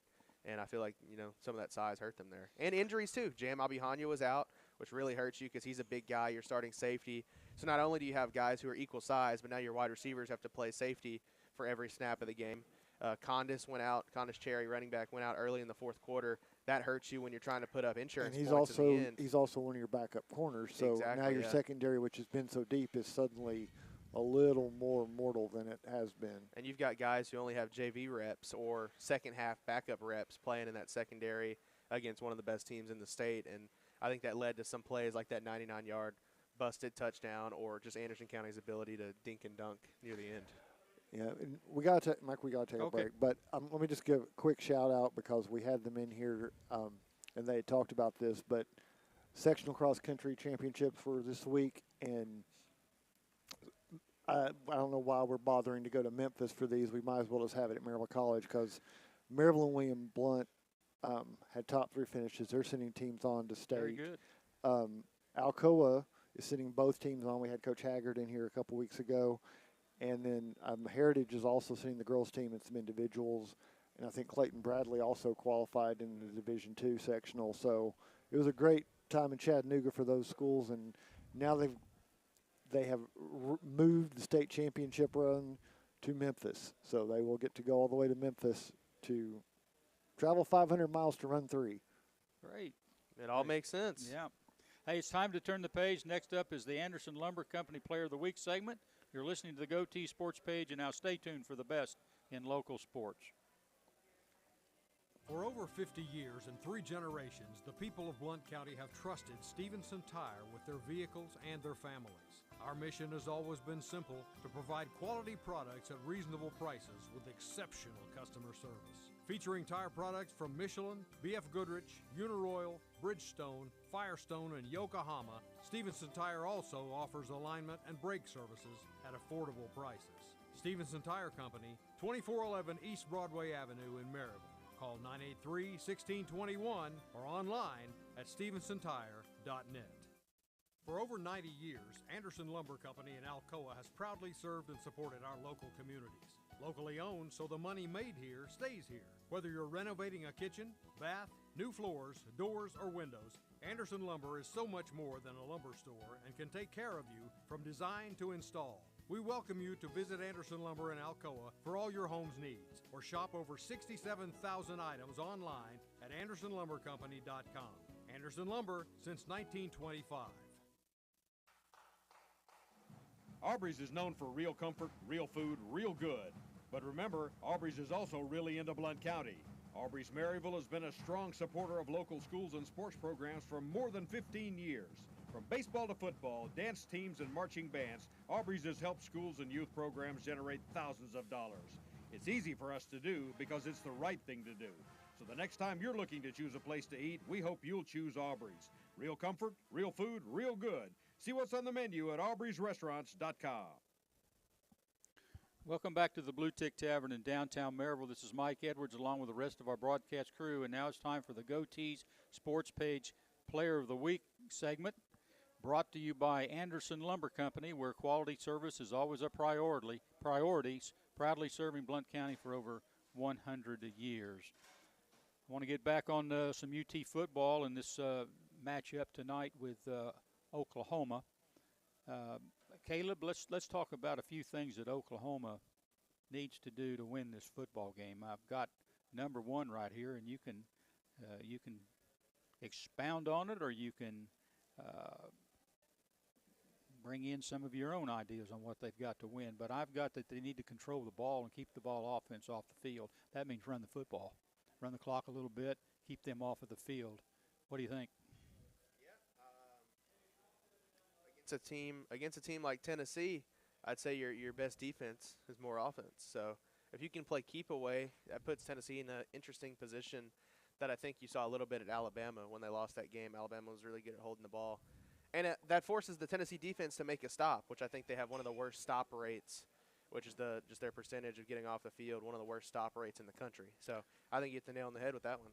One area that the Vol defense has done a pretty good job with is the fact that they've turned people over and given the offense the short field. If you're Oklahoma, you don't want to turn the ball over against this Tennessee defense. You don't have. I mean, you never want to turn it over, but at the same time, I think you can play a little bit. Ball security is what you have to kind of work with when you play Tennessee. Is that the guys have to tuck it away. But you can also at the same time say you can spin a little bit because Tennessee can't tackle. Yeah. So, I mean, a wet paper bag can get away from a ball defender right now. And, I would imagine Coach Trail talking about the need for people to get out there and hit someone, and this is what happens when you do not. Yeah. Listen to this, Mike. There was a stat this week from one of the football analytics sites that said Tennessee's missed tackles this year have cost them over 1,200 yards on defense. It's easy to imagine. I'm not. One or two missed tackles. Was that against Kentucky or for the whole season? Yeah. Might as well have been against Kentucky. I think it's important for Oklahoma today, if they're looking to come out of this, to put pressure on Joey Aguilar. Mm-hmm. And so far this year, Caleb, that offensive line of Tennessee has done a pretty good job of protecting him. And I think as far as Aguilar's year, he better be taking care of that offensive line because they've done a pretty good job of protecting him. Now, on the other hand, I realize that a lot of his passes are quick passes. He dropped back. He's not back there, every time looking all over the field for somebody. It's drop back, quick pass, and that's hard to get to a quarterback when you're calling those types of plays. But game in and game out all year, even the Alabama game, they got a sack right there at the first part of the game, and they were few and far between from that. So Oklahoma's got to put some pressure on him. Yeah, he'll pick you apart. I think you can credit a lot of that to Joey Aguilar too, because you remember last year, it felt like sometimes Nico Iamaleava would sit in the pocket forever, and it would be coverage sacks. Like it wouldn't be the offensive line's fault. I feel like Joey's been good at sitting in the pocket, feeling the pocket, and when he feels it's time to get out, he runs, but he also keeps his eyes downfield and doesn't just turn to scramble. But this offensive line has been really good with a lot of moving parts. I mean, you've moved Jesse Perry from tackle to guard to allow David Sanders, your five-star freshman, to start. He's looked good. And then you can still mix in other guys. William Satterwhite has gotten reps at center. Sam Pendleton has been pretty good at center as well. Wendell Moe has been really good at guard coming over from Arizona. And even with all these combinations, you haven't seen a drop-off, which I think is a testament to what Tennessee's done on that offensive line to get guys in to replace, a really good center like last year in Cooper Mays, and you haven't seen a drop-off, and the run game's been good as well. So I think when you mix all of those things together, you make it – Heupel's scheme has always made it easy to avoid sacks and to run the ball. And I think when you mix in that you've got a competent offensive line and a really good quarterback who's airing it out, it's a good combination. Yeah. Marcus, I think that they need to keep Tennessee from making the big plays on offense. Keep them from making the big plays. Well, they need to try. I'm not sure who can do that, really. I mean, Alabama could, but Alabama's kind of unique in what they can do. I mean, just the connection that they have, you've got to feel like Tennessee, the best you can hope for is to limit the number of times Tennessee burns you. Because if you get – Tennessee's shown that ability that if you go into that, we're going to cover everybody deep, they're just going to run them up the middle until you give up and give way, and then they're going to hurt you there. But if you go up there and play them and leave your secondary playing man on or with cover two, then you're asking for the same thing. You're asking Joey to burn you. Yeah. So Ole Miss was able to. Their starting quarterback averaged over 7 yards of completion and threw for 315 yards on this Oklahoma defense. So if they've got a weakness, it's probably the big play. Score early. Was that before or after the squirrel? Hey, there's something weird over there. Oklahoma did play better than Ole Miss probably in that game, but Ole Miss ended up winning. So nobody cares about how good you played; just care about the final score. Exactly. Oklahoma needs to score early and create some momentum for themselves. I think they've lost two straight. And they need to come in here and feel good about themselves, especially against a hostile crowd like they're going to face tonight. But I think that's important. Kicking game, punts, field goals. I don't know whether you can beat Tennessee with field goals, but we'll see. Maybe Oklahoma's defense will be good enough to make it a field goal game. But I think they're going to have to come away with touchdowns rather than field goals. But they do need to win the kicking game. I think Oklahoma's going to rely a lot on their defense, and their defense is they're stout up front. Their defense is stout up front. The offensive line of Oklahoma, they're young. They're young and they're inexperienced, and they're not what their defensive front. But this is a pretty good defensive team coming in here. Caleb, how would you rate them compared to other teams that Tennessee has seen on their schedule defensive-wise and playing against? Are they as good as Georgia, or defensively are they as good as Alabama? How do you feel about this Oklahoma It's defense? weird because the numbers will tell you this Oklahoma defense should be probably one of the best, if not the best, that Tennessee has played. But then you look at what the defense has done against teams that are really good on offense, like Ole Miss, and it hasn't been good. They gave up 34 points to Ole Miss, 9 in the fourth quarter, gave up 315 yards through the air. And you look at Oklahoma's schedule, and you start to wonder, is this defense good, Mike, or is it just their opponents? I mean, it's the exact same questions people ask about Tennessee. Exactly, because they played Michigan. Michigan's not a high-powered offense, and they held them to 13 points and got a win. You played Auburn. Well, Auburn's offense is awful, and they're making a change in quarterback this week or next. You held them to 17.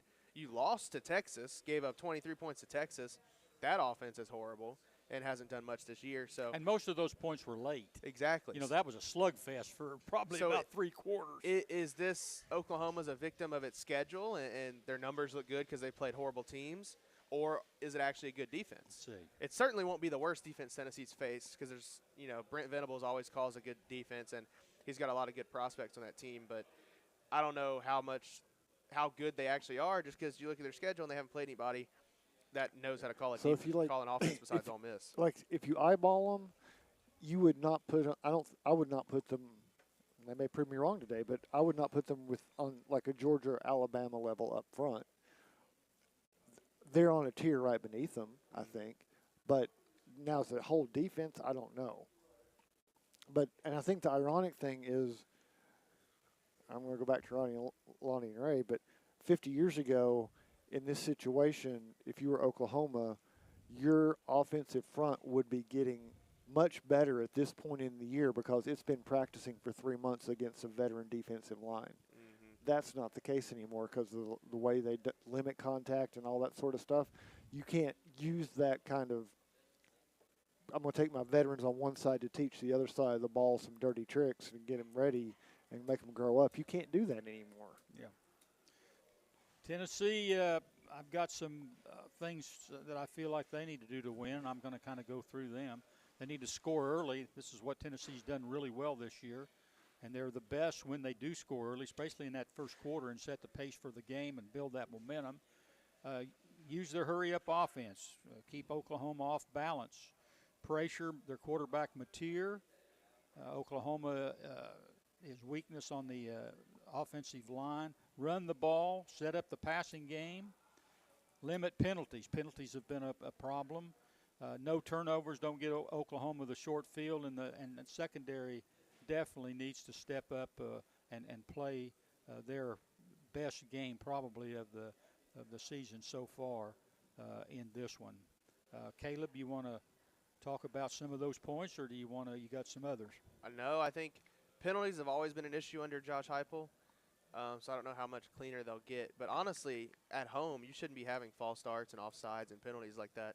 The big one for me is limiting the short field and don't turn the ball over, because the only reason you were in that game with Mississippi State was because they had, I think, 3 or 4 touchdown drives of under 30 yards. So you got to make it – your defense is not good, so you have to make it as tough as possible on the Oklahoma offense, which means playing field position maybe or keeping the turnovers down. But everything else, I think you hit the nail on the head. You're going to have to see some life from that secondary if you want to come out with a win, because Ole Miss is a lot better team than Kentucky and a lot of the teams that Tennessee has faced. And defense has played poorly in those games, but you can get away with it. Yep. Hey, it's time for a break, and when we return, it's the Boyd Sports Spotlight. You're listening to the GoTeez Sports page, and now stay tuned for the best in local sports. The Roger L. Newman Company began in 1984 with a vision of providing Blount County with excellent heating and cooling service. Mr. Newman also wanted a real business. No gimmicks and no high-pressure sales. They just fix it or replace it. They want to stay within your budget and make you comfortable. Their motto still stands true today. Call us first, we'll be there. Call Roger L. Newman Company at 982-5446 or visit online at rogerlnewman.com. Cooler temperatures are approaching. Upgrade your furnace now for as little as $50 a month. For over 50 years and 3 generations, the people of Blount County have trusted Stevenson Tire with their vehicles and their families. Our mission has always been simple: to provide quality products at reasonable prices with exceptional customer service. Featuring tire products from Michelin, B.F. Goodrich, Uniroyal, Bridgestone, Firestone, and Yokohama, Stevenson Tire also offers alignment and brake services at affordable prices. Stevenson Tire Company, 2411 East Broadway Avenue in Maryville. Call 983-1621 or online at stevensonTire.net. We're back on the sports page. This is Mike Edwards, and I'm here with Caleb Giroux and Marcus Fitzsimmons. I want to remind our listeners that you're listening to the GoTeez Sports page on WKCE 92.5 FM and 1180 AM on your radio dial. The station that plays the greatest music of all time. WKCE is my home station, and I hope you will make it yours. WKCE, where the music of the past lives today. And the sports headlines are brought to you by Fast Signs. There we go. Hey, we do have some sports headlines, things that are going on, and I'm going to get to the World Series. Marcus Fitzsimmons, I wasn't too excited about this series going in, but by golly, it's going seven games with L.A. winning last night 3-1. Toronto had their bats were heavy out there in L.A., and they were bringing in the runs, but last night they only managed 1 run. They're at home. They could have ended the World Series there, but there and then, but it didn't happen. So they're going to go again tonight. But some exciting things have happened. One of them was the 18-inning marathon in Game 3, 6.5 hours. 19 pitchers? Did you stay up for that one? No, I did not, and I blame Brad Paisley for that. Because last time they had him sing the national anthem at the World Series, I think that was the 15-inning game a couple years ago. So yeah, I put that totally on him for letting it, and Major League Baseball for bringing him in to sing the anthem. They should have known better. I made it to 15. You made it to 15? Yeah. Man, 3 o'clock in the morning, I think, is when they said it got over with. I know. I was about 1:45, 2-ish, and I was like, this is – because it, not only was it extra innings, but there wasn't a lot of drama through. I mean, there was one inning that the Dodgers loaded the bases, but the Blue Jays escaped. But the rest of it was a lot of really good pitching.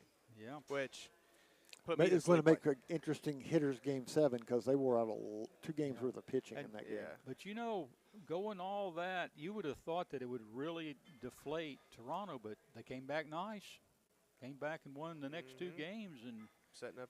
Yeah, setting up the And then they get cursed on Halloween. So, yeah. I mean, if you watch that 9th inning,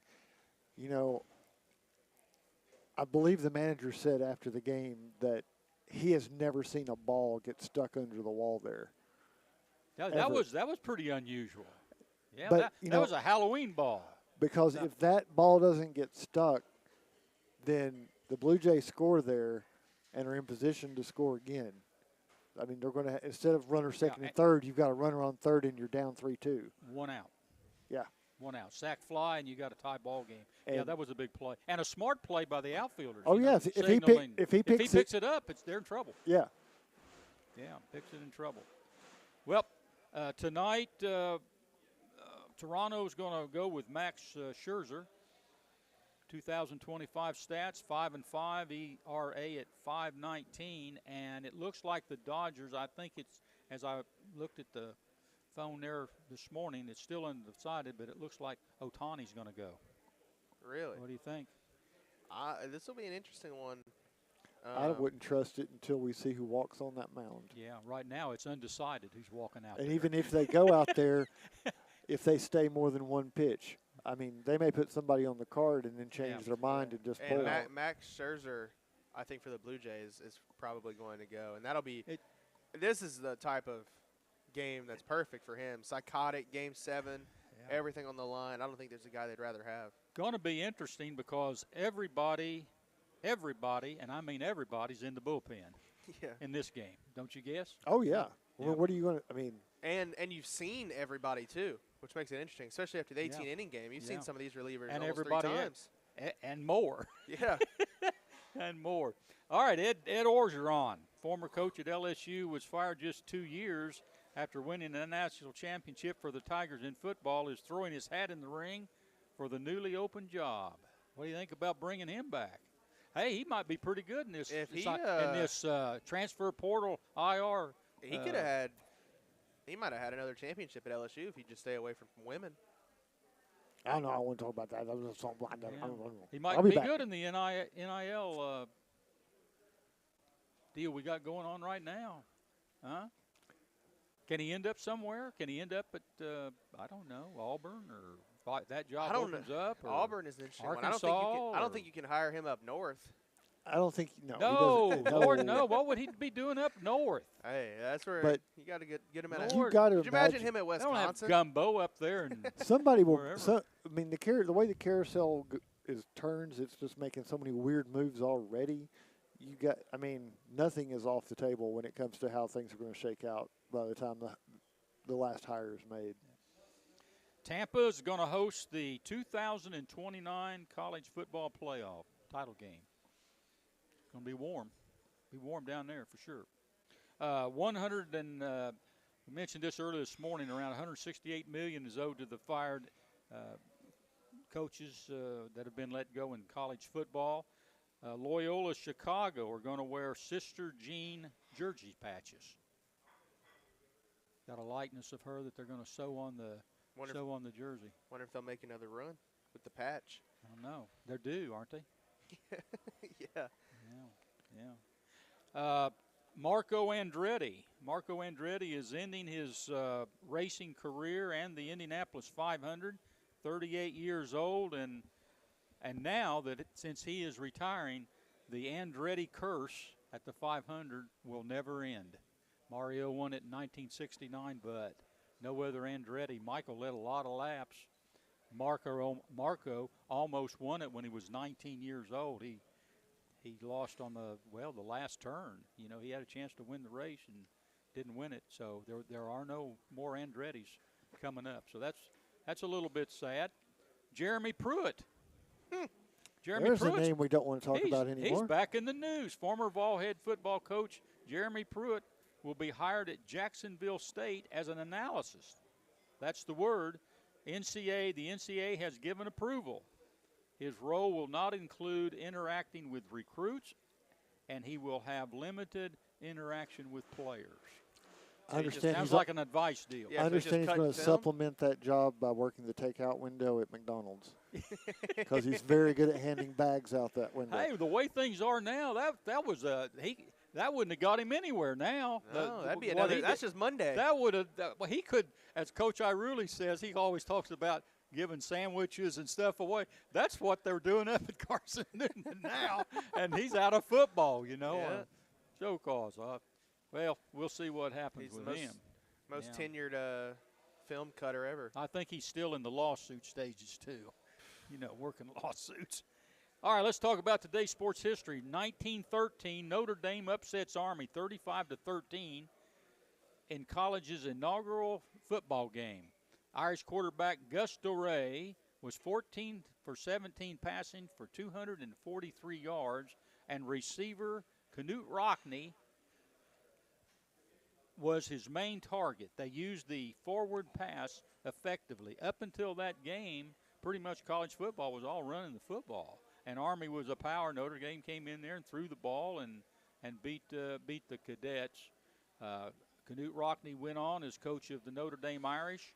105 wins, 12 losses, and 5 ties in 13 seasons. His winning percentage, 88.1%, still stands as the highest winning percentage of any coach that has coached football. He had 5 undefeated seasons and 3 national championships, and he was still a young man. And, of course, he was tragically killed in the plane crash in Kansas. And he never played a game in Notre Dame Stadium. That stadium was being built at the time that the plane crash occurred. So they call it the stadium that Rockne built, but he never coached a team in there. So anyway, 1916, Broadway theater owner and producer Harry H. Frazee and Hugh Ward by the Boston Red Sox for approximately $700,000. Got a deal back then. Of course, that was a lot of money, probably back in 1916. 1938, Seabiscuit with George Wolfe aboard beats 1937 Triple Crown winner War Admiral by 3 lengths at the Pimlico and the Pimlico track record time to win $15,000. It was the greatest match race in horse racing history. And of course, the Seabiscuit they zeroed in on that race in that movie for all of us that have seen it.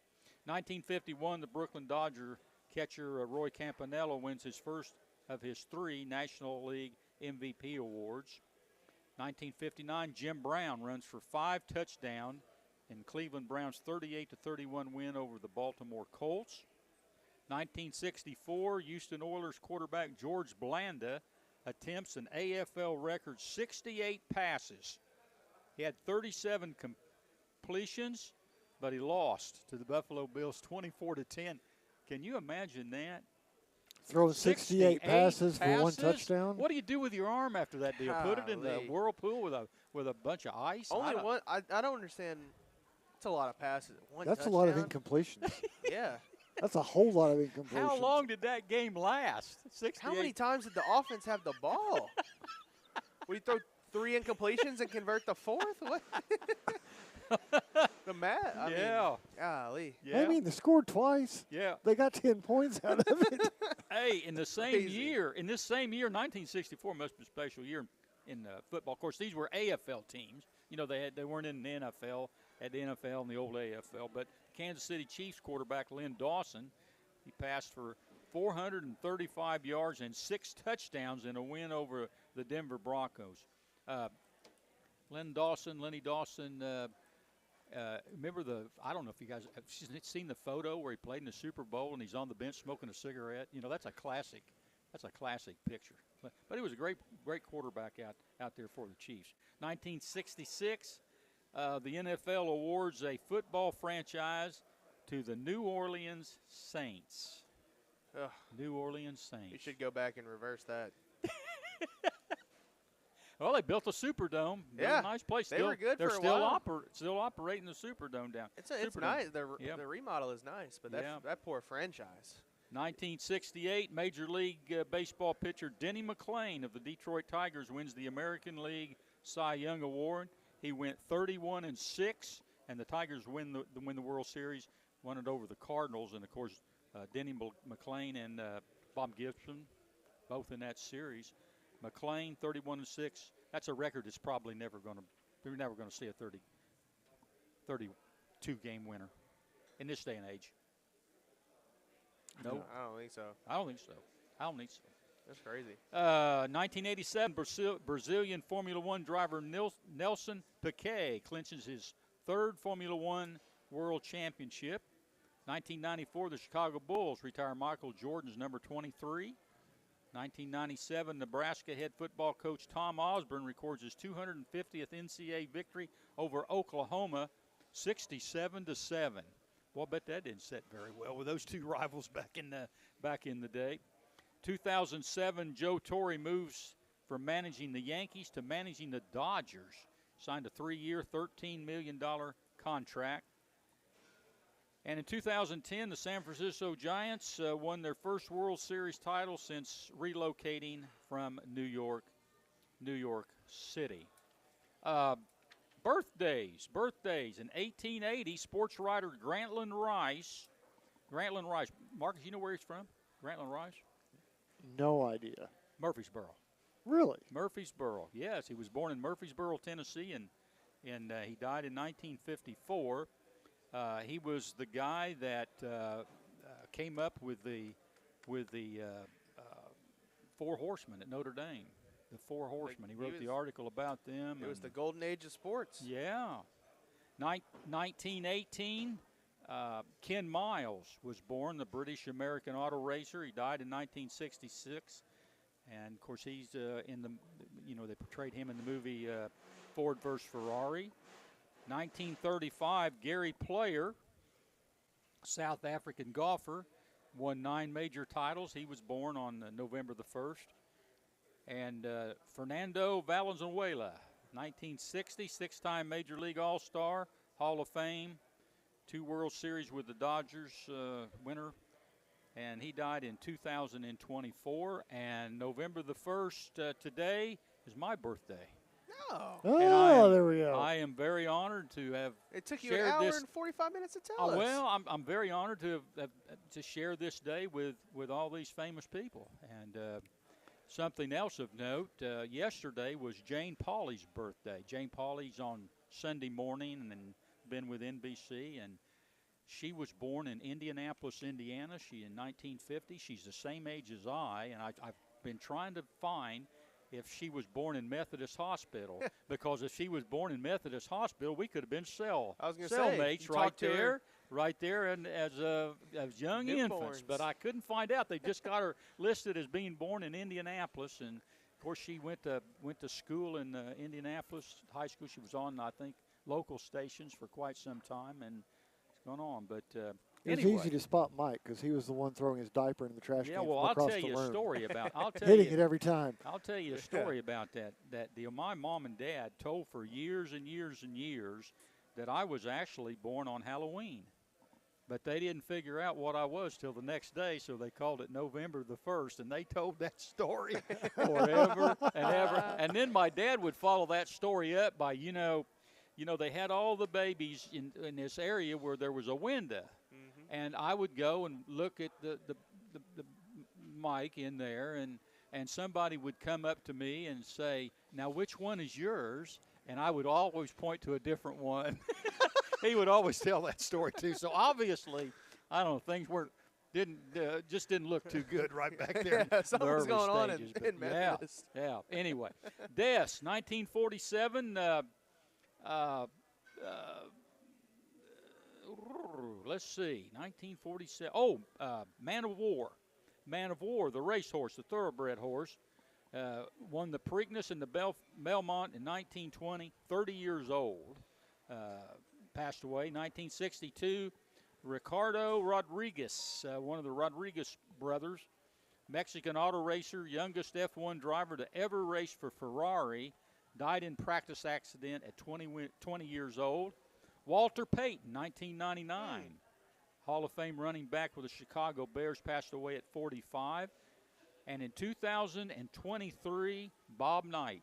Bob Knight, the head basketball coach at Indiana and Texas Tech, Hall of Fame coach, passed away. He also coached at Army, 3 national championships at Indiana, 76, 81, and 87. And he coached the U.S. Olympic team to a gold in 1984. He was 83 years old. So lots going on November the 1st, huh? Yeah, happy Fast. birthday. Well, thank you very much. Thank you very much. 3/4 of a century now, 75. 3/4 of a century. And if you think that's old, it is old. It is old. Hey, have we got some time left here? Or? Well, we have a little bit of time. I'm filling in for Donnie on this, on keeping the clock, but depends on how much you want to go into this final segment. I mean, we don't have to take a commercial break. We can go straight through to the end. Oh, we can? Yeah.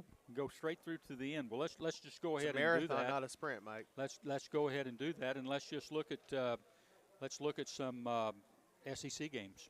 Let's look at some SEC games, and I'm going to get some out of the way real quick, and I'm going to bring up Coach Ray Trail because this was always his favorite saying.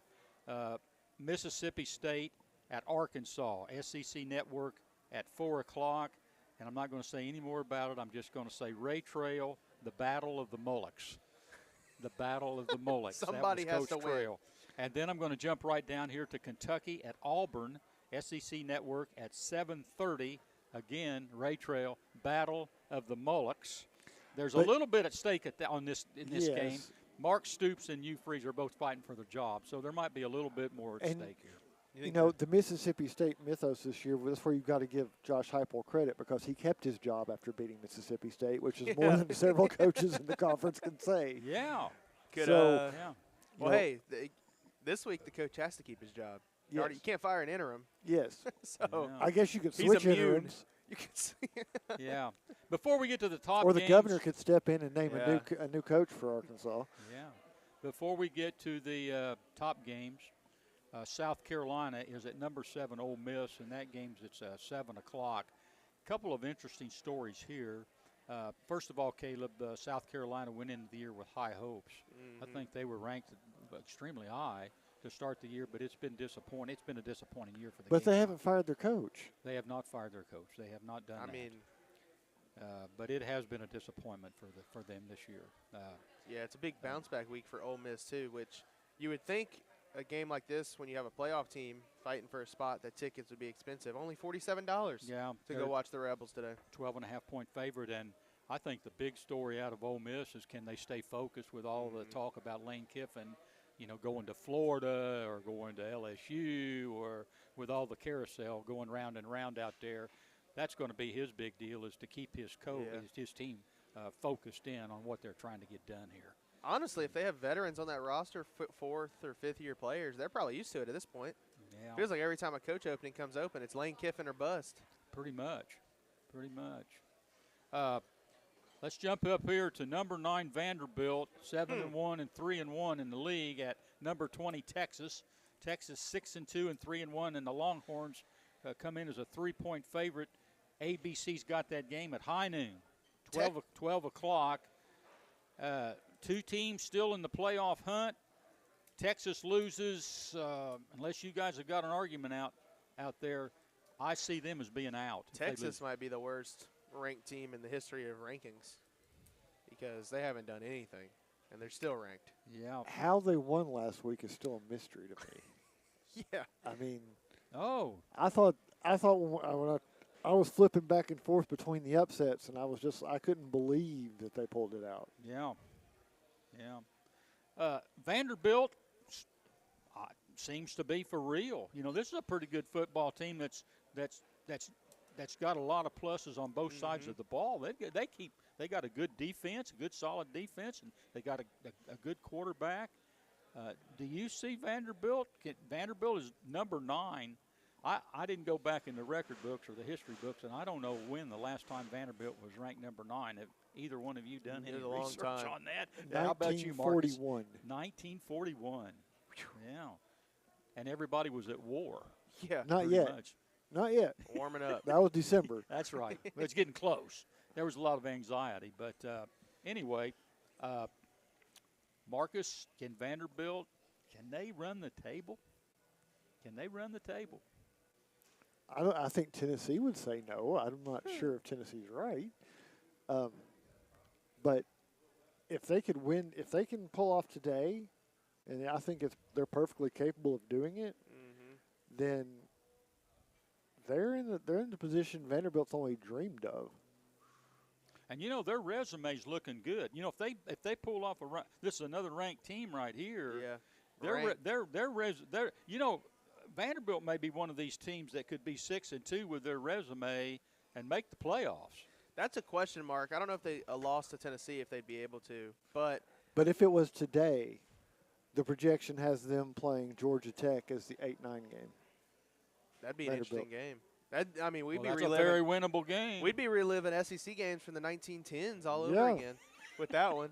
Well, you also would have Memphis, Georgia, and then Oregon versus BYU/Miami, and then Ole Miss versus the other BYU/Miami. Really? In that first How many round. SEC teams do the projection have right now? It's got Alabama and Texas A&M as second round or as quarterfinal autos, and then it's got Georgia, Vanderbilt, and Ole Miss. So 5.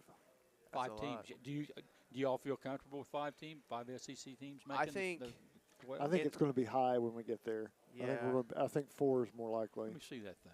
I think honestly it comes down to Ole Miss and Vanderbilt for that. I think A&M is really good, and I think Alabama's really good.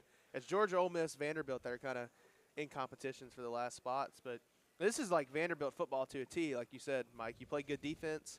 You got a quarterback that can run around, and you run the ball like crazy. They've got the ingredients, don't they? And they got a really disciplined team too. Yes. They're not going to have any crazy penalties or anything like that. Yes. Even as much as the quarterback talks trash, once he gets on the field, he's not going to hurt his team with a 10 or 15-yard penalty, which honestly has been surprising to me with how much he talks. But Marcus, you don't have a 10-2 Notre Dame team on there. They were the first team out. Oh, they were the first team out. If it was today. Well, they don't have a very favorite. There's nothing on their schedule. Well, they've got Navy left on their schedule, and Navy has not lost going into today's game. So and they're one of those. They're one of those non-Power 4 schools. Memphis won last night. By the way, they beat Rice last night. They beat pretty them handily. Yeah, pretty handily. I think Tulane lost again this week too. So which officially knocks them. So you've got Memphis, and they've got Navy, but I think they got Syracuse, Boston College, and Pittsburgh could pose a little bit of a problem. They got Pittsburgh on the road, but they're going to be favored, to go 10-2, and of course they don't have a bowl game. I say they're in. I say they're in if they win out. No comment. We'll see. I don't know. We'll see. I mean, this projection. I mean, it doesn't factor in what's going to happen with the conference championship games. It doesn't factor in what you could see if you end up with a Memphis losing their last game and losing a conference championship game. You could end up without one of those outside teams available. You could end up. I mean, does the Big 12 or ACC both get shut out, or do you let them both have a team in? I mean, there's some politics still to be played with that committee, because we've got to see what the committee's going to start doing. I think that if you let in a 10-2 Notre Dame team over a 10-2 Tennessee team who would have beaten Oklahoma and Vanderbilt, down the stretch of the year, I'd say there would be some real hollering here, because Notre Dame really doesn't have a resume with a real quality win on there. Southern Cal was ranked when they played them, not very high, and they lost to Texas A&M and Miami. That's their argument, by not very many points. Sort of like the Tennessee, Georgia, Alabama deal. It's tough to put a team in like that doesn't have. I feel like every team in the playoff should either win your conference handedly, undefeated, like maybe an ACC or Big 12, one of the worst conferences. But if you're an SEC team with as many good games as you play, you should have a marquee win or two to hang your hat on and say, hey, for Vanderbilt, hey, we went in and we beat 4 ranked SEC teams, lost to Alabama, who's the best team in the SEC. We should be in the playoff. Yep. Number 5, Georgia and Florida play today. Georgia's a 7-point favorite. That game's on ABC at 3:30. That's the world's largest cocktail party. Can you throw out all the record books when these two teams play? A Florida team with a lot of disarray and just a seven-point advantage going in for a number 5 Georgia team. Seems like, is there something there I'm not seeing? You know, you just can't predict that one because there have been times we've said that game should be a blowout either way, and it wasn't. We've said that it should be close, and it turned into a blowout. I mean, there's just no calling that rivalry because if somebody gets the advantage in that game, they will put their ears back and just run it up. Yeah. But you also don't know what Florida is going to do, and you don't know what Georgia is going to show up. Is it going to be the one that can go into overtime with anybody, or is it going to be the one that is actually dominant?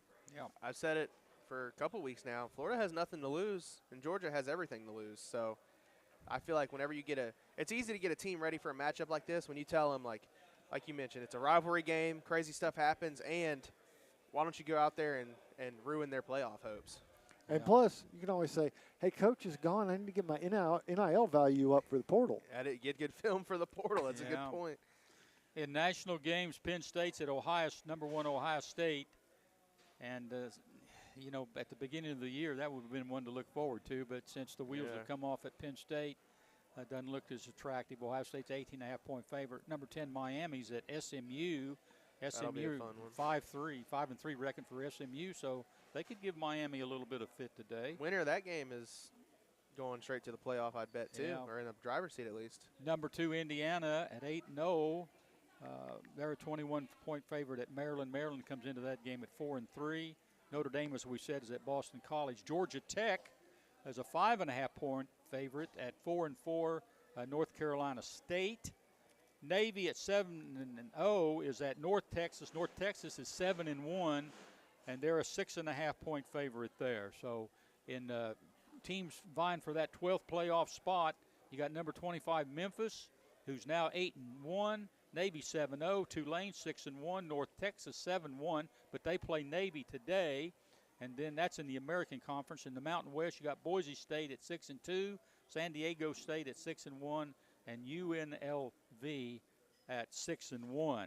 All of those teams still have a shot at that number 12 spot, depending on how everything plays out. Marcus, you're over there with a whistle hanging out your lip. Is that?